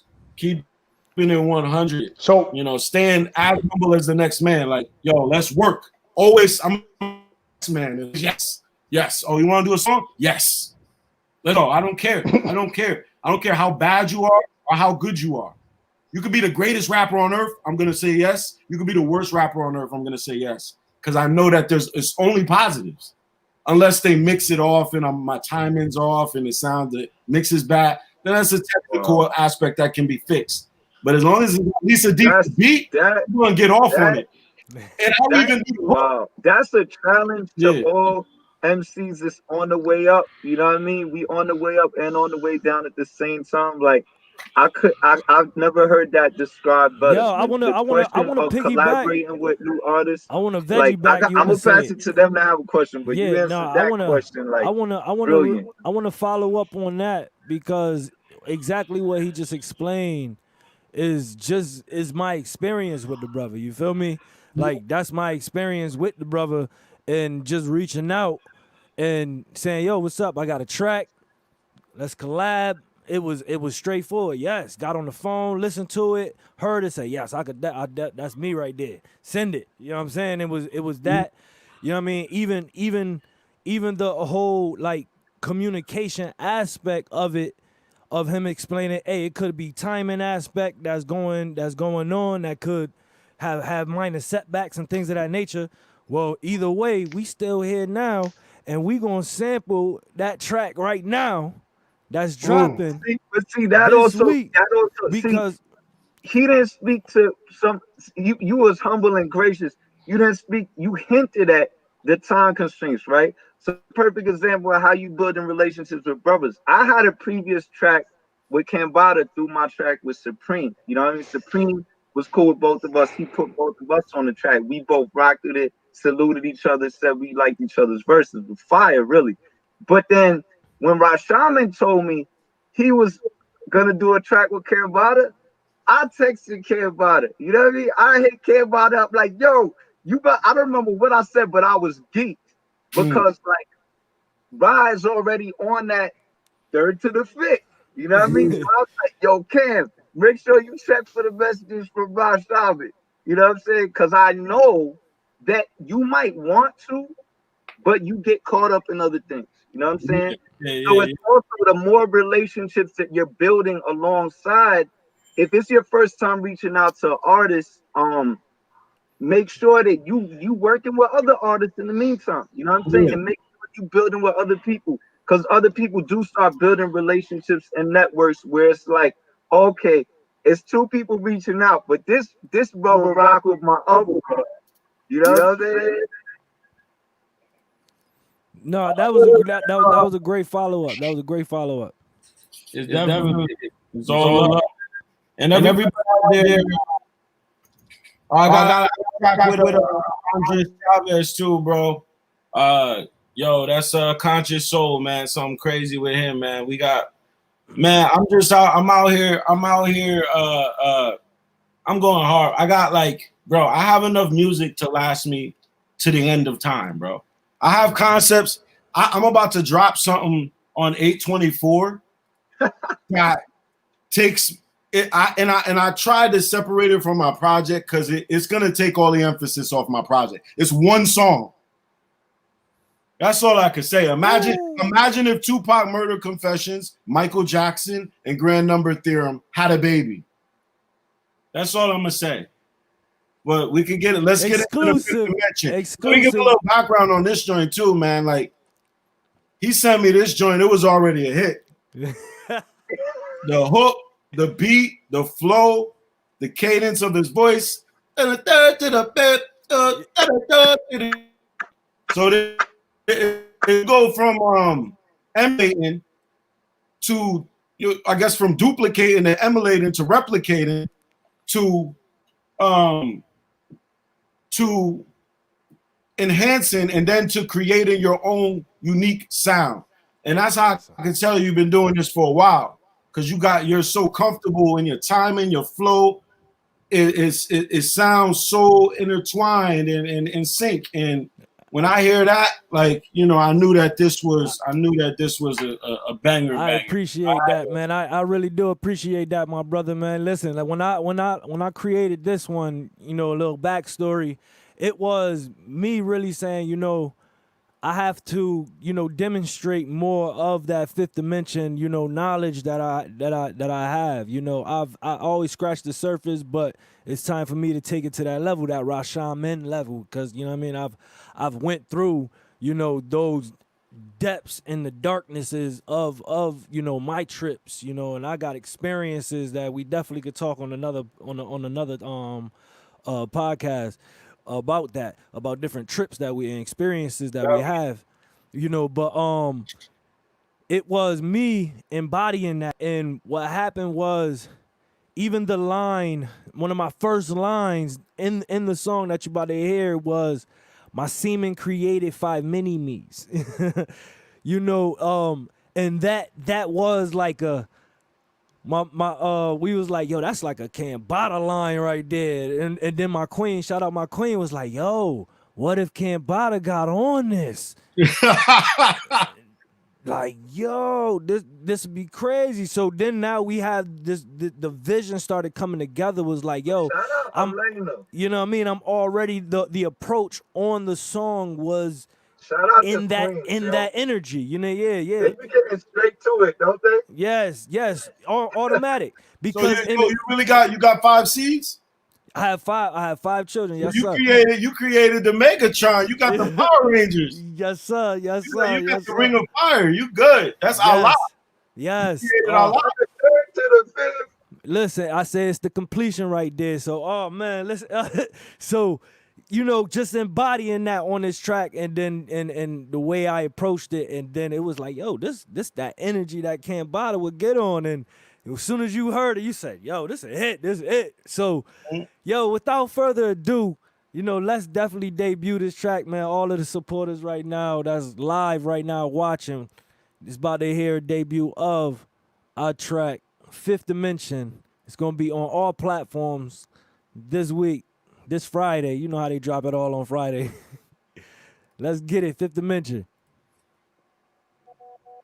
King Ra, Cambatta. You ever seen yourself in third person? Fifth Dimension. I'm seeming to tap into anything. My semen created 5 mini-me's. I feel like it's changing my energy. I do not know what got into me. Dimensions, I'm tripping on DMT. These levels is raising my frequency. This shit just changed my reality. I do not know my reality. I need to recharge my battery. Clean up the demons inside of me. Shut all the people that doubted me. I know my mama is proud of me. In the third facing some agony. And the fifth love is abundantly. And the fifth living so comfortably. So I know my mama is proud of me. In the third, in the fifth, in the hood, in the bliss.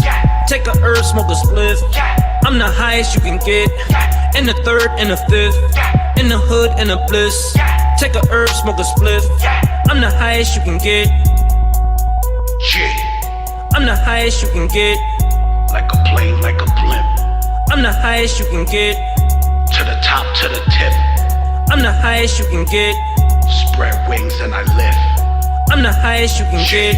Living legend, reporting live from the fifth dimension. See the future like it's in the present. Give the answer, then I get the question.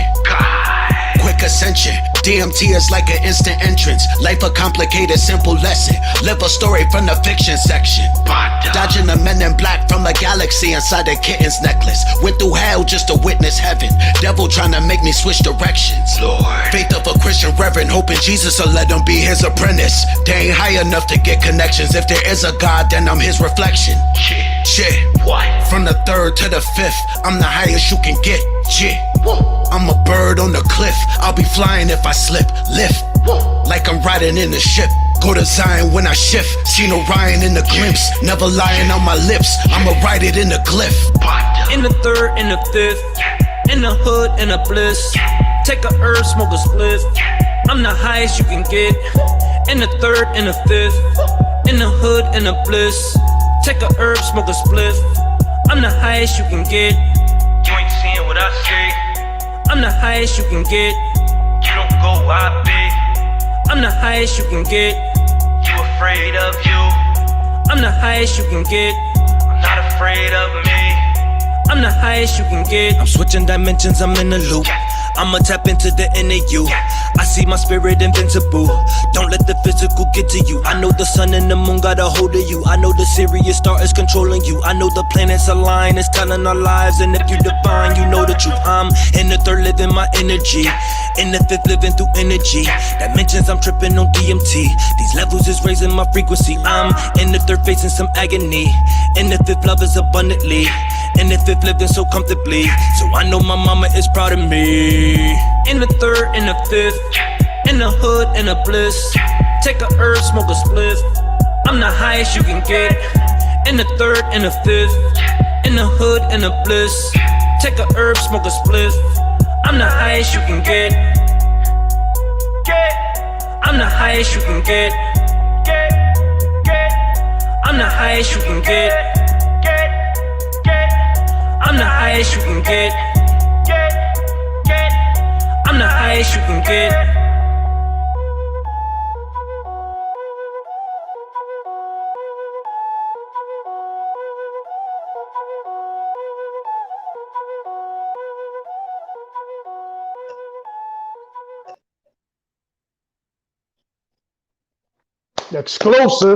Exclusive out here. SoundMinds to that.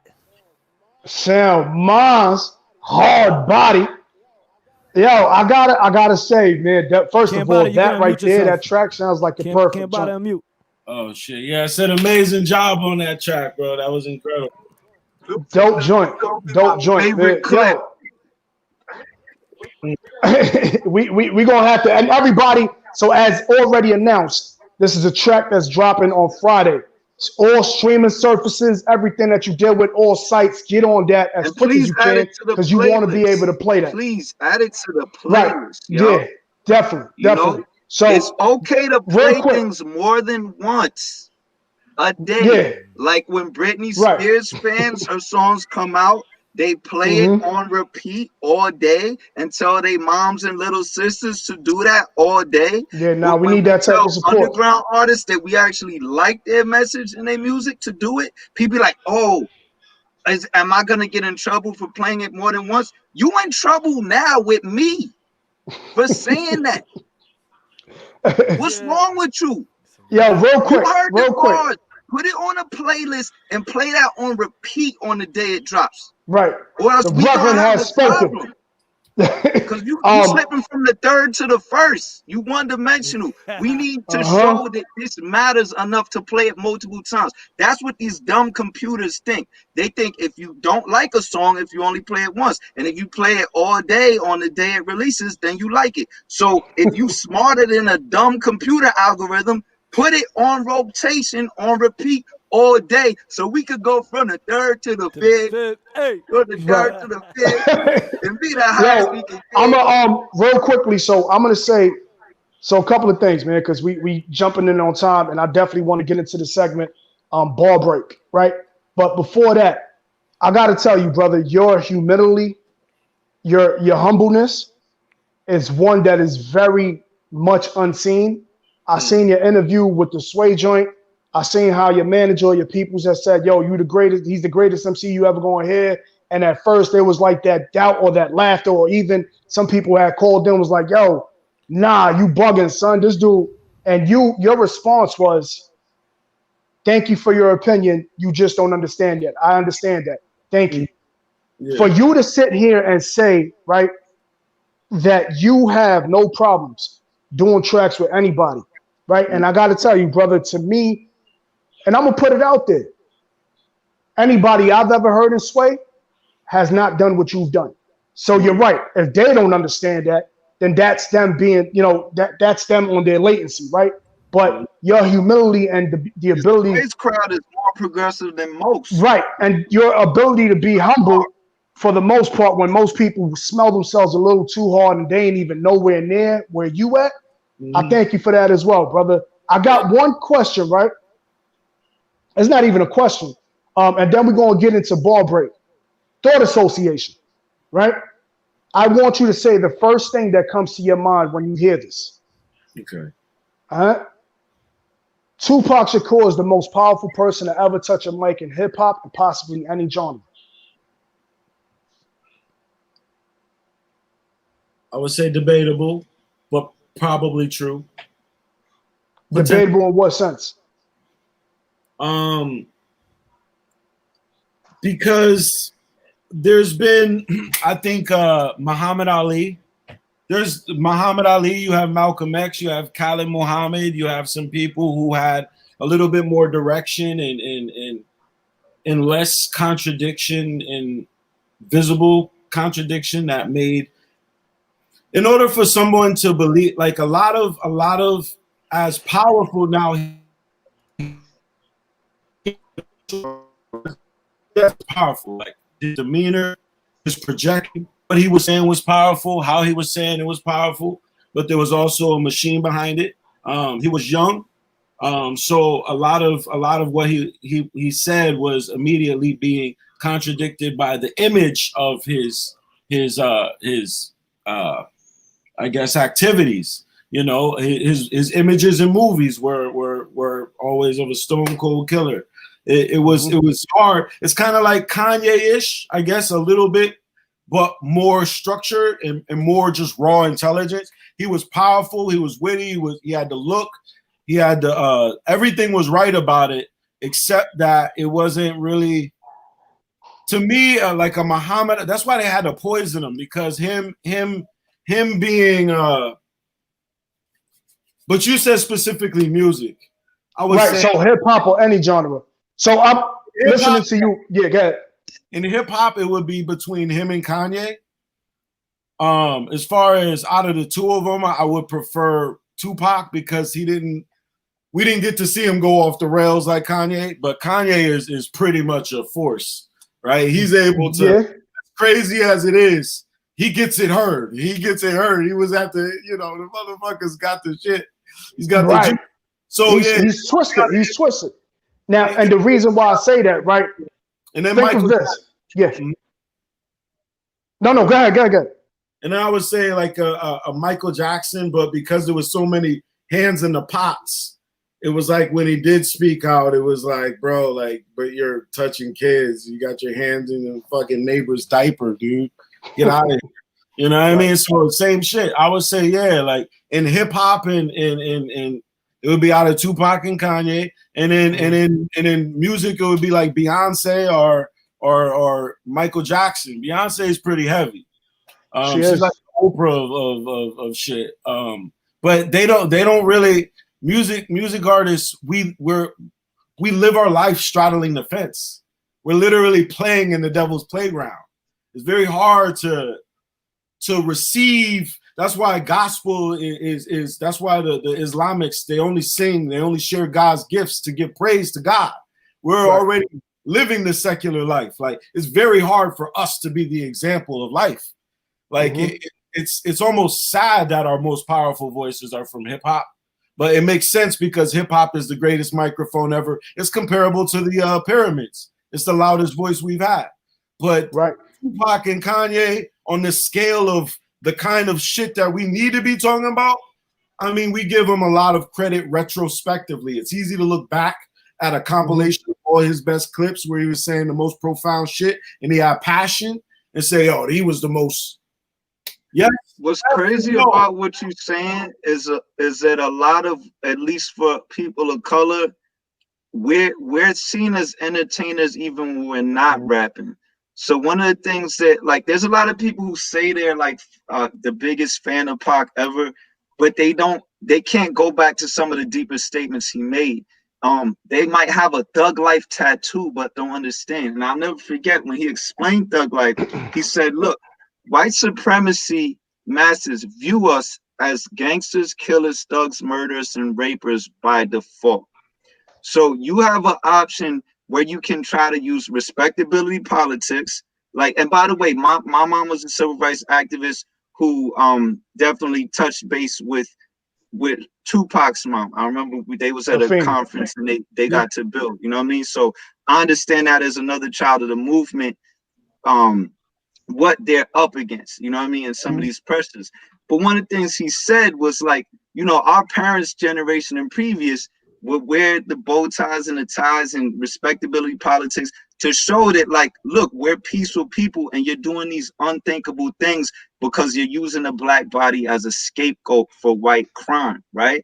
Now, he said we can continue to be the most respectable thing ever so that they turn the other cheek and show embarrassment if journalism happens to be there. Remember, this was before cell phones, which thank God for cell phones. They was doing this before cell phones on the off chance that somebody might stroll by and notice and have some dignity. But he said, you know what? I'm about to go the other way. I'm about to say, look, I'm just going to call myself as you see me. You see me as a thug. He didn't say I am a thug. And his point was, you see me as this. And it's crazy because that's basically what we kind of do. You know what I mean? Like, I'm a rapper. You know what I mean? But for all the people of color that are not rappers out there, it's not fair that y'all are seen as entertainers regardless if you are a scientist, a lawyer, a doctor, a astronaut.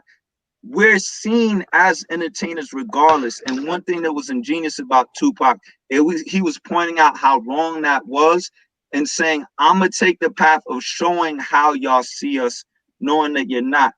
Bottom line, a lot of what we're talking about when we talk about Tupac versus Kanye versus Nick Cannon versus whatever black person in the media, we're not even talking about them. We're talking about the collective depiction of white lenses on them and what was the impact of them in the midst of that white lens. And that's crazy to me. And I'm gonna do you one. And the reason why I kind of brought up that idea, right? Let's be honest, Tupac was human, as we all are, right? He had his contradictions, and he definitely would throw in a dear mama, and then throw in I Get Around, and then throw in.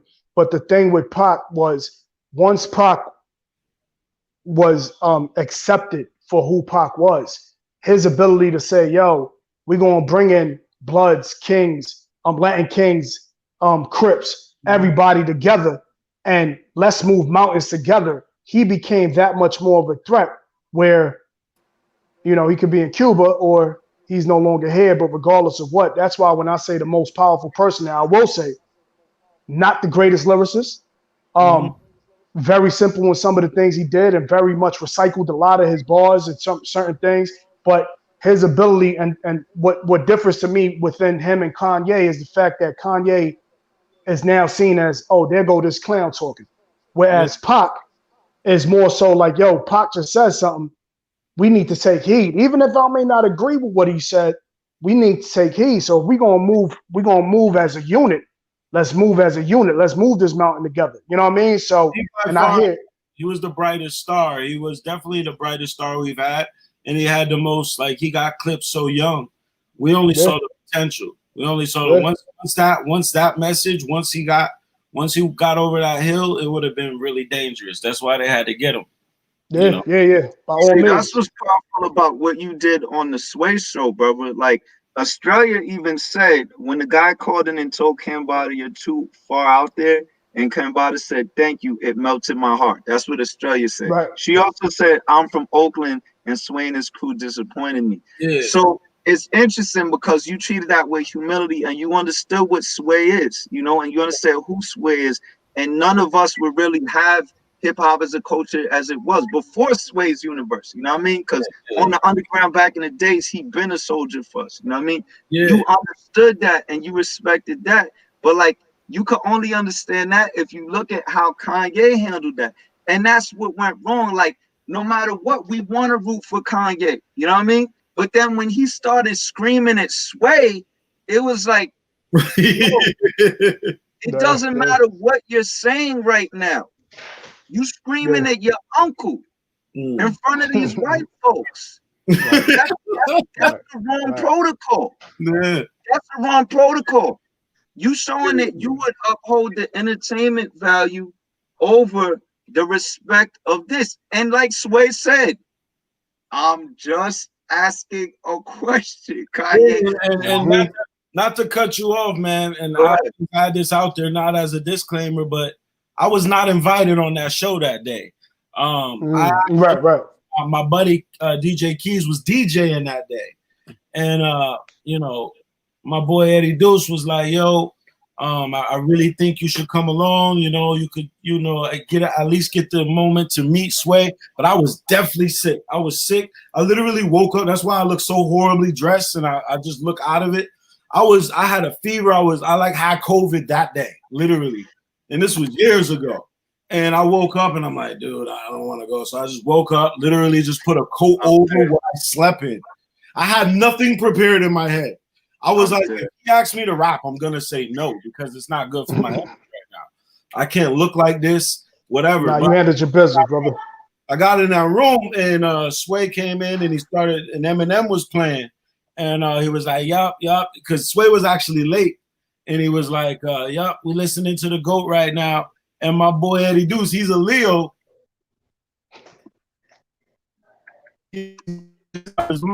So shout out to him. Actually produced Silence of the Lambada with E-Bass. And he produced Numerical on the album with E-Bass. Splendid job. Songbird too. Yeah, shout out to Songbird. But yeah, so he came in, he's like, yo, Eminem's the GOAT. And then my boy Eddie was like, nah, Cambatta's the greatest. And Sway looked like, who's Cambatta? And then they look at me like, yo, that's Cambatta. I'm like, what's up, Sway? Peace. He's like, oh, you the greatest, huh? I'm like, I'm not saying that. I said I'm nice, but like I look at the word greatness as a impact and effect. So technically, no, I can't be the greatest yet. I'm one of the best. I'm one of the most excellent. But you know, of course I couldn't go into that. He was already fixated. So he gets on the show and he plays a couple songs, and then out of nowhere, he's like, we got a guy that thinks he's the greatest rapper in the world. And oh yeah, he said COVID. Nah, I'm immune to everything.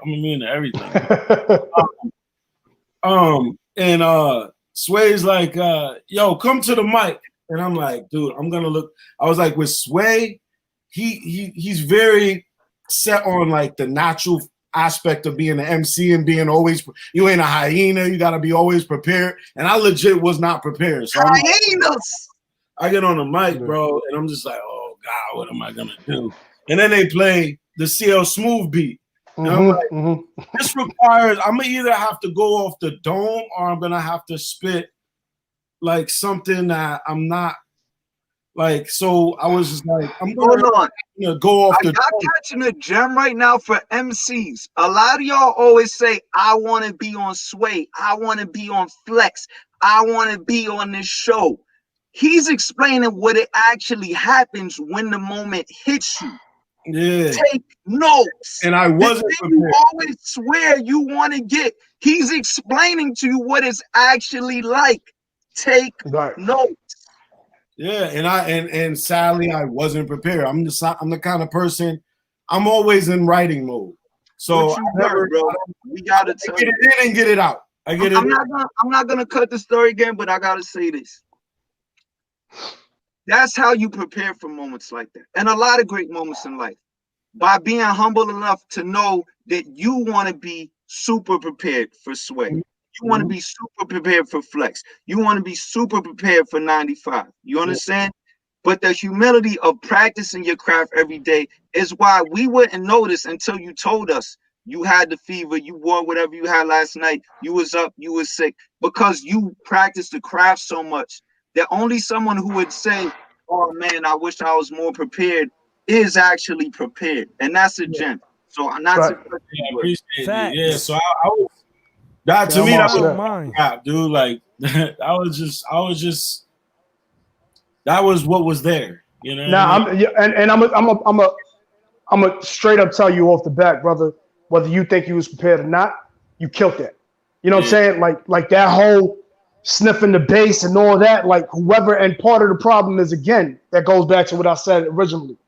It's about the flesh and it's about the other realms. You know what I mean? So with that being said, because we going overtime, time's over, but I'm definitely going to ball break. So this is a segment, ball break. If possible, let's end off on the highest note. Your favorite 16 bars that you ever wrote. Oh man.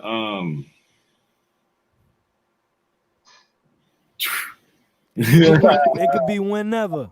Right. Oh, so you want me to recite it? Yeah.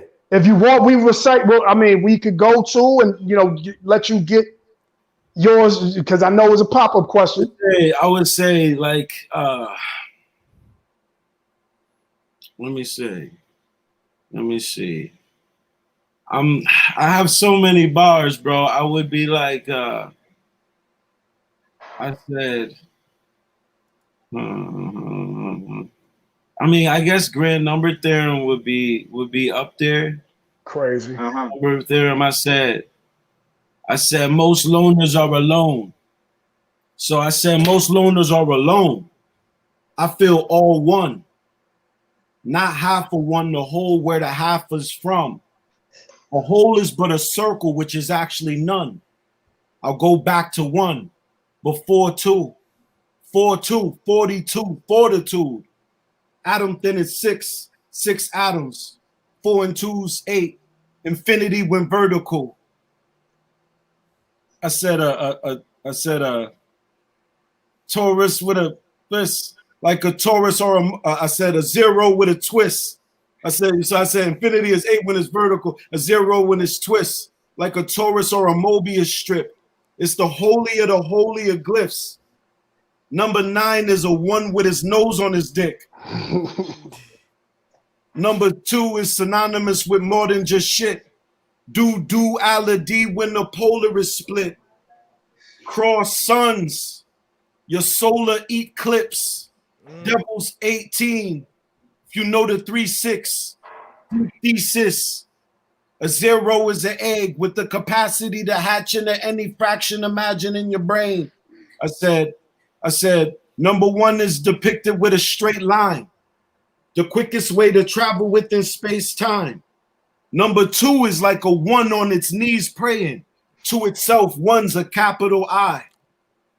I said number 3 is like an open set of handcuffs. Trial, tried. M8. I'm 8. M8. M8. When clamped up.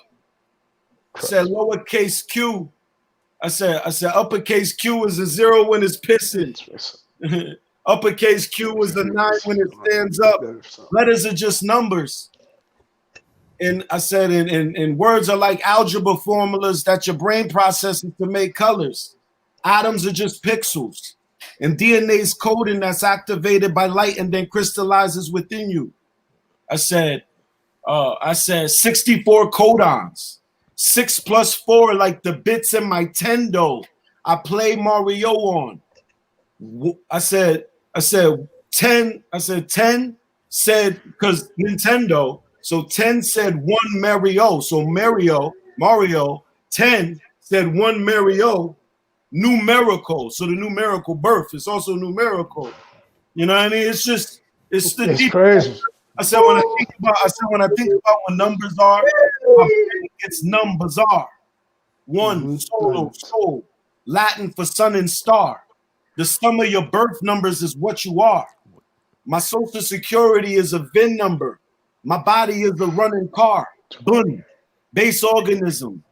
My dimension is the 4th edition. 444, I be portal shifting. I measure time with the silence before the ticking. I'm the first before the second, before the minute. You don't get it when I fidget with these digits. I'm too cold with numbers, frigid. You know. I'm doing That's part one. Crazy. numbers. He That's part said he one. doing numbers. Crazy. I If think we that's have, one of the most comprehensively dope The rap ever album written. Mellow Music Group out now featuring Songbird, Cambatta, Lunar, Solar, Duality. You just got a small snippet. I gotta ask you my most difficult question. I know Rashaman gotta ask you his most difficult question on the way out too. You already touched on this. But DMT is a previous album that y'all should also research after you get Lunar, Solar, Duality. And we know many people who have said that whether they've been involved in the drug game or not, and just a lot of just people who aren't involved in drugs too, from the suburbs to the urban, have tried this DMT for spiritual reasons, for addressing trauma and so forth. They say DMT actually led them away from drugs in general, right? Again, conflicting with the popular narrative that all drugs are the same and all drugs are bad and all pharmaceutical drugs that the doctor gives you is good, which, okay, that in itself, all right. But a lot of people have told us that DMT led them away from drugs in general and to insight in particular. Similarly, you mentioned early in the episode this notion of, now, what's the word for it again? Natural drugs as our ancestors used versus the modern. Yeah, entheogens, or you could call them, food of the gods, or psychedelics. Entheogens, food of the gods, psychedelics. You mentioned that these are not for basically manipulating and addicting people, although any of them can be used for such. But these are generally used for a deeper purpose, for a sacred purpose, for thousands of years. Do you see that there's an element of white supremacy in what most people consider to be drugs versus what our ancestors have traditionally used? And do you think that's a problem for people understanding different substances and differentiating? And in that same question, have you found that DMT and people that you've come across who've used it has actually led them to separate from one type of drug use in terms of white supremacy, conquering each other, to an open-minded concept? Yeah, you're exactly right. I mean, the war on drugs is really the war with drugs, and drugs are exactly that. Drug is like drag. It's something that literally has a negative effect on you. Anything that gives you some kind of super hyperbolic abilities, which people that do cocaine, you get extreme focus and like you're able to like, I can build a bridge, I can do this. Heroin puts you in a state of bliss. It's a painkiller. It puts you in this, so everything has its medicinal purpose. But of course, humans have a high addiction. We're highly addictive creatures. And we have a lot of erogenous zones, and we have a high sense of pleasure, and that leads us astray. And they know that. So, and then people who I guess are more, who have roots that are more naturally derived from Earth, have a higher sensitivity to psychedelics. So, the just like they say with how they killed the Native Americans with pestilence, disease, and alcohol. These people have sensitivities to it. So when you put them on drugs, they're less I guess functional. So you put out the bad drugs and you suppress the good drugs or the entheogens, and then you make them seem way worse, like acid. Even the name acid just makes it sound so scary. Mushrooms. I mean, there's people who I know who have done crack and heroin. That when you say mushrooms or acid around them, they're like, "Oh hell no!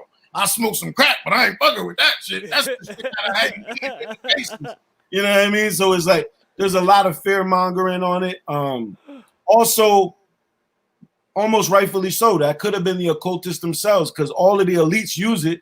Steve Jobs used LSD. The whole 70s music boom. The best music ever made in mankind was in 1970s. and they were all on shrooms and acid and marijuana. So I would say that it's known to be, it's a healing, it's a medicine. When you said that it gets rid of addictions, yeah, mushrooms, DMT, when you realize what eating is, that it's this grounding device that when you eat, your body now has to go through this process of digestion, and you lose power to interact with the spiritual realm. So when you're light and you don't have anything in your body, your body is more sensitive. It's honestly uncomfortable for some people. You're not used to having that kind of download ability. It becomes chaos. That's when people start hearing voices and they're like, functioning at that frequency is not something we're used to. That's why we eat. So yeah, it tells you right off the rip. You see all the food, you don't want to eat no more. You realize that your energy doesn't come from food, really. Food can be used as a body resource to stimulate cellular activity. It can be used, but it's when I started fasting, I thought I was gonna like die, because we always have this phrase, I'm starving. I'm starving. I need a cheeseburger with extra cheese and sodium. Like, my mental clarity went up like crazy. And ever since, I've been fasting 16 hours a day. I'm just footnoting what you're saying. Yeah. It's a truth serum. It shows you yourself. A lot of the recreational drugs or the narcotics, they're coping mechanisms. They're things that you use to forget. Yep. These entheogens are so you can break away from that. There's even one called Iboga that they use that'll enable you to kick in a heroin addiction cold turkey in 12 hours with no withdrawal. You just take Iboga, you trip for 9 hours, you wake up, no heroin addiction. Now, if you go back to your same lifestyle, just like me, I've woke up, from DMT trips, and I'm like, I'm gonna change my life tomorrow. But then I realized, damn, like, I just got invited to the show. They got free drinks. All there's blunts going around. There's horny, or you want to watch the movies. All your friends are still celebrating. It's like, damn. So some aspect of it, you end up falling right back in. But yeah, right. DMT absolutely shifted my life. It changed my life completely. It's the most traumatic and impactful thing that's ever happened to me. I don't think. I'm thankful that I'm still a functioning, conscious human being, because I've had the kind of trips that you read about. Yes. I've gotten scooped up by the ambulance. I've lost my mind. I've fallen out, had seizures. I've been in and out. You know what I mean? I have an extreme sensitivity to psychedelics, but that's what gives me my vision on the motherfucker. So it's like, you give psychedelics to somebody that has like some kind of schizophrenic spectrum tendencies already. Oh my God. Doing shrooms with me is an episode. Oh, yeah. I'm not the same person.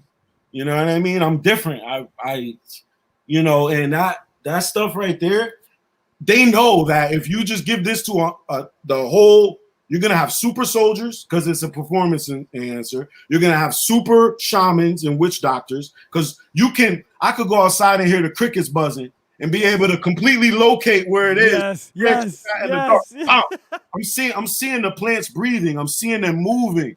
I'm noticing that, wait, that's not wind. Why is that branch moving, but that one's not? Yep. They're communicating.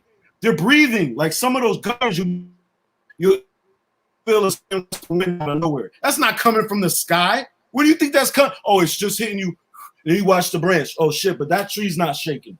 Oh, that tree is alive. Yeah, and they're looking at you like, yes, of course, this is what we do. We move, have your plant in the kitchen, and all of a sudden it's moving towards the light. Now you can't see that movement because on this frequency, we can't see on that.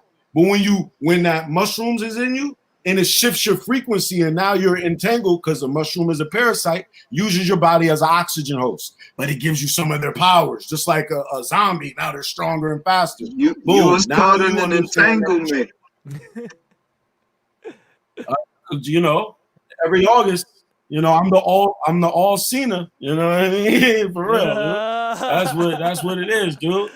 I'm glad you took it there, man. I'm glad you took it there, you know, took it to the experience of it. How you connect with nature, how you connect it with energy. Like you, and on top of that, like you say, the traumatic experience. Like, listen, I'm gonna tell you right now, you haven't felt stomach pain until you took that over an eighth or some change or some shrooms, and that junk is digesting in your stomach.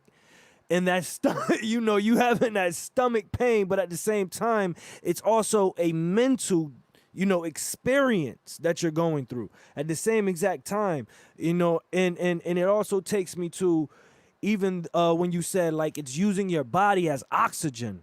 Here's an example of that. The studio right here, the studio that I'm in is in my basement, right?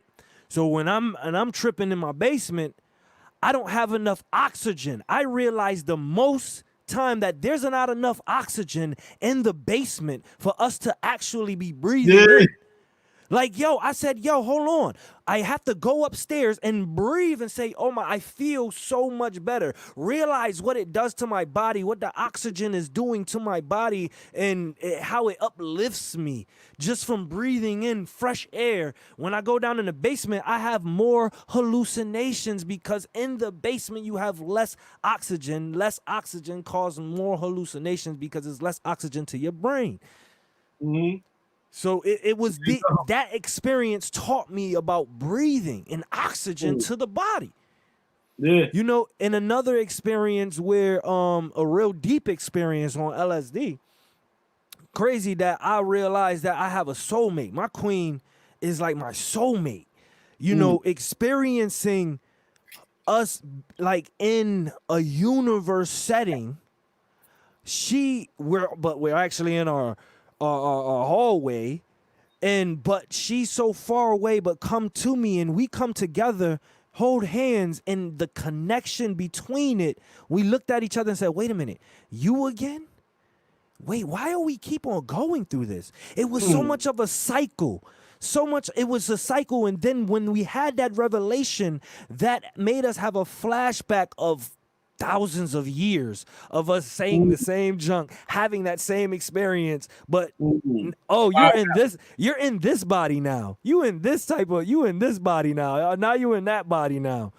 You know what I mean? And that experience woke us up to our connection alone. So just these facts of how it enhances our brain and our connection. Yo, I had a similar dream to that too, man. Ooh. That we gotta have another episode about those type of realizations of beyond the popular narrative, yo. Yes, man. Yes. So shout out to my queen, man. Yeah, We have never been tighter since then, you know. I'm telling you, ain't nothing but I'm telling you. That's fine. Celebration of woman, right? Celebration of our queens, be straight up, man. And so, Cambatta, man, you have been more than a gracious guest, brother. You have been a blessing. Speaking to you, listening to your music, everything you do, brother, it's an experience. And I thank you for coming on and sharing that. You know what I'm saying, with the SoundMinds. And rest assured, brother, I like you said, right? And I'm gonna hold you to this, B. You said everything I do, I gain another brother. You part of the SoundMinds family, brother. You know what I mean? Like whatever you need from us, we here. You know what I'm saying? We are here. We are here to support. We are here to basically help you do what you're doing because of the greatness and how you doing it. You know what I mean? So salute to you, man. 2 hours plus, you have given experiences that most people cannot ever relate to or understand, or lyrics that people could sit there and try to digest and break down. When I told you 16, you went beyond the 16 because it's so complex, and the simplicity is no longer the cool. Yeah. You know what I'm saying? And that's where we got to get to. We got to get to where now we got to move more complex. We got to move different because what we've been doing has only enslaved us. And I think that this podcast has definitely been the example of that right now, man, with 2 hours plus, 2.5 hours plus of just dropping nothing but gems, man. And I got to give a SoundMinds to that. SoundMinds. Yeah, you are the constellation. Right here, man. It's constellation from now forth. So when people hear the album, right, and they hear the Bata, Lord, they understand it's not just you spitting. It's a different thing that you're presenting. You're giving more than just audio LSD. You're giving a whole different experience. So that's why I love what you did with LSD and how you broke it down so many ways and so many, you know what I mean, compartments of thought. So yeah, they gotta see that video too. Yeah. So my brother, I would like to say, Cambatta, would you have any last words for the family as far as anything that you got coming up? You know, obviously, you know, you got to tell them to listen to that LSD album, but you know, let us know what you got coming up going on in your music life. You know, first off, give thanks to you guys for having me. It's been an honor. It's been a pleasure. I had a great night. I started off tired. Now I feel like I can go outside and, you know, do fireworks and play Legos, man. I'm full joy right now, man. Thanks to the fans and the supporters who watched.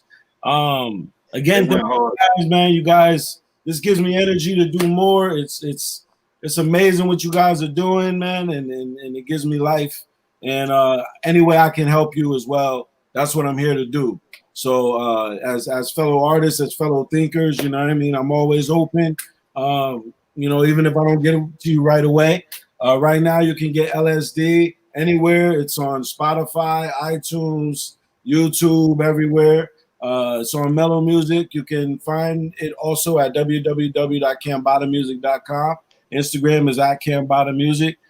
Coming out soon. I got a joint album with Black Magic and Loaded Lux coming out in October called Manifest Destiny. I'm working on some stuff with Soul Messiah in South Rock. He just said Black Magic and Loaded Lux. Yeah. The GOAT of battle rap. Facts. This is the duality he comes with. He'll just be like, yeah, I'm about to go play Legos and fireworks. I got energized not from food, but from the vibrations of the stars shining. I'm doing an album with Loaded Lux and Black Magic. Yeah. And real quick. Let me piggyback on that too, cause Black Magic. Shout out to Black Magic. Yeah. All right, because I really want to say this honestly as a fan listening. I said where the Black Magic beats on this one, but we got 24 hours. As soon as I heard the 24-hour beat drop, I was like, oh, this Black Magic right here. This brother rich. You know what I mean? But at the same time, I just want to say shout out to Black Magic, and I want to give him a special shout out because I really think that, number one, I'm glad that you're doing another album with him with Loaded Lux because I really want more from you with his production. I think it mirrors your sound the best. Like, he gives you the 808s and the modern 808 sound that we used to, but he also gives you that dark sound that you need to channel, and it just really marries together very well. So I'm telling you, he produced Shaka Zulu too, right? Yes, if I'm not mistaken. Yeah, y'all need to check that track, Shaka Zulu. This is my second time telling y'all. So I just wanted to drop that. I wanted to drop that just as a gem. I caught it. For sure. Yeah, we that's it, man. Me and him, we about to get together this week, upcoming week, man. So we stay working. Red Pill gonna drop soon. Red Pill, Blue Pill. Shout out to them. Shout out to Songbird, eBay, Eddie Deuce, Kenny Buttons, Piff James, Nick, Kyle Otto, everybody that helped me on the album, HDMI, everybody on the album. Shout out to, because there's so many names I can't name everybody. But shout out to everybody, man. You know, and the next level. I'm just getting started, and it's a lot of pressure because it's like you watching a fireworks show, and I blasted off so many big cannons already before niggas even got to me. It's a little scary because you could get a Drake or somebody look at one of my ideas that's only at 30,000 views, do it better, get 1 billion views on it, and all of a sudden, so it's like, you got to know that your sword is so sharp. It's sharp down to a monomolecule. It's like talking your language. be able to clear a forest with it. So I feel like I gotta go back to 15 right now, man. I just got off of LSD and I realized at the top of that mountain I got an even bigger one to climb. Yeah. I gotta start from scratch now. I just heard some Lupe songs, I heard some Eminem songs, and I'm like, no. I'm not. Lupe will do it to you. Nice Lupe will do it to you.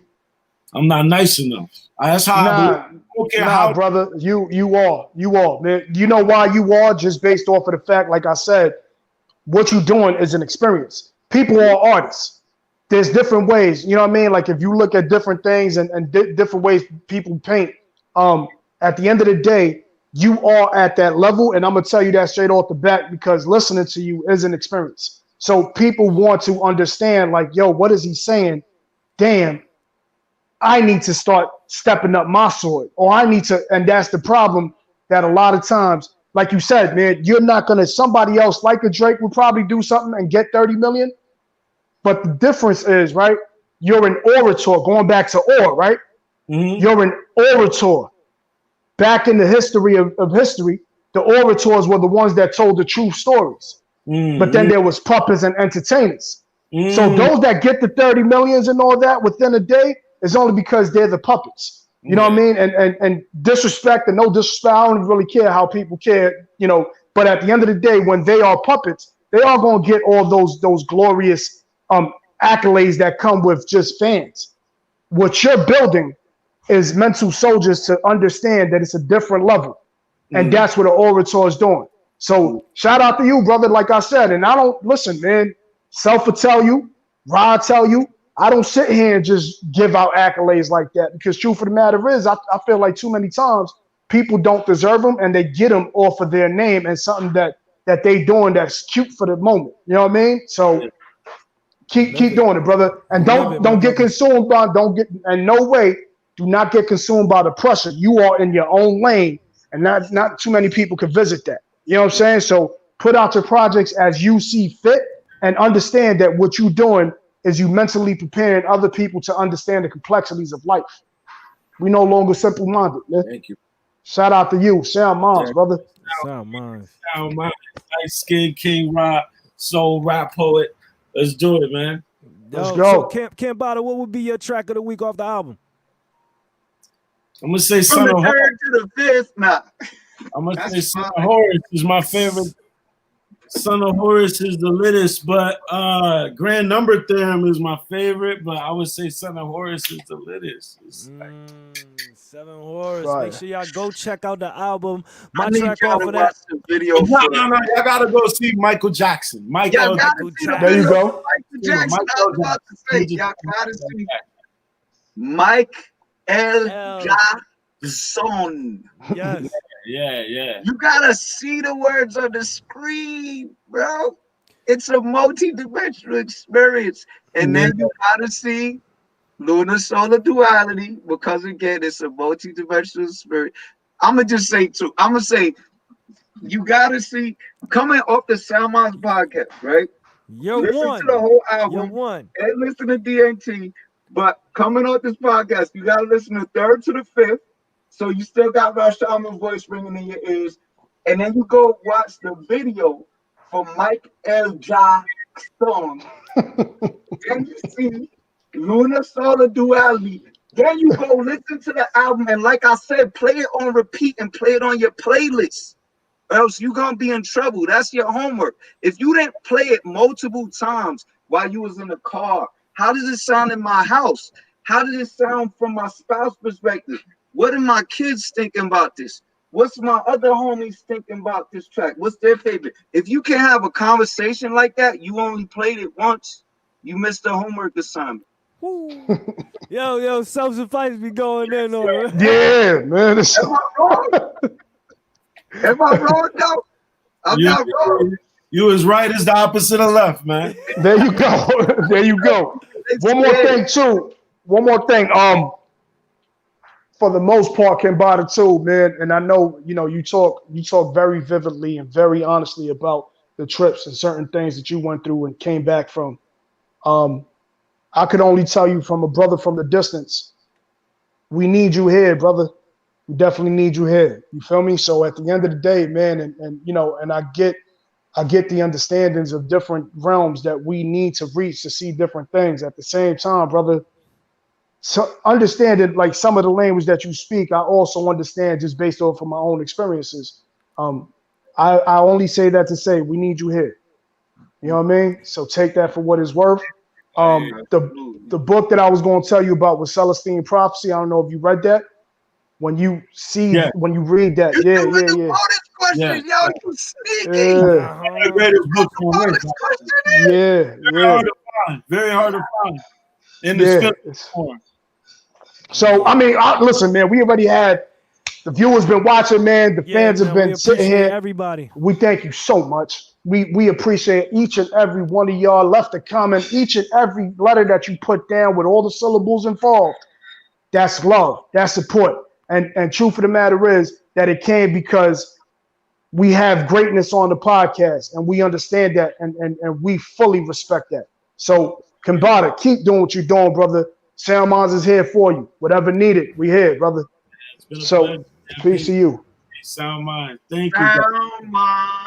SoundMinds. Peace and love, family. Thank you, You don't everybody, want for to coming miss in. these gems. Thank you for everybody for coming in. Thank you. Peace. One.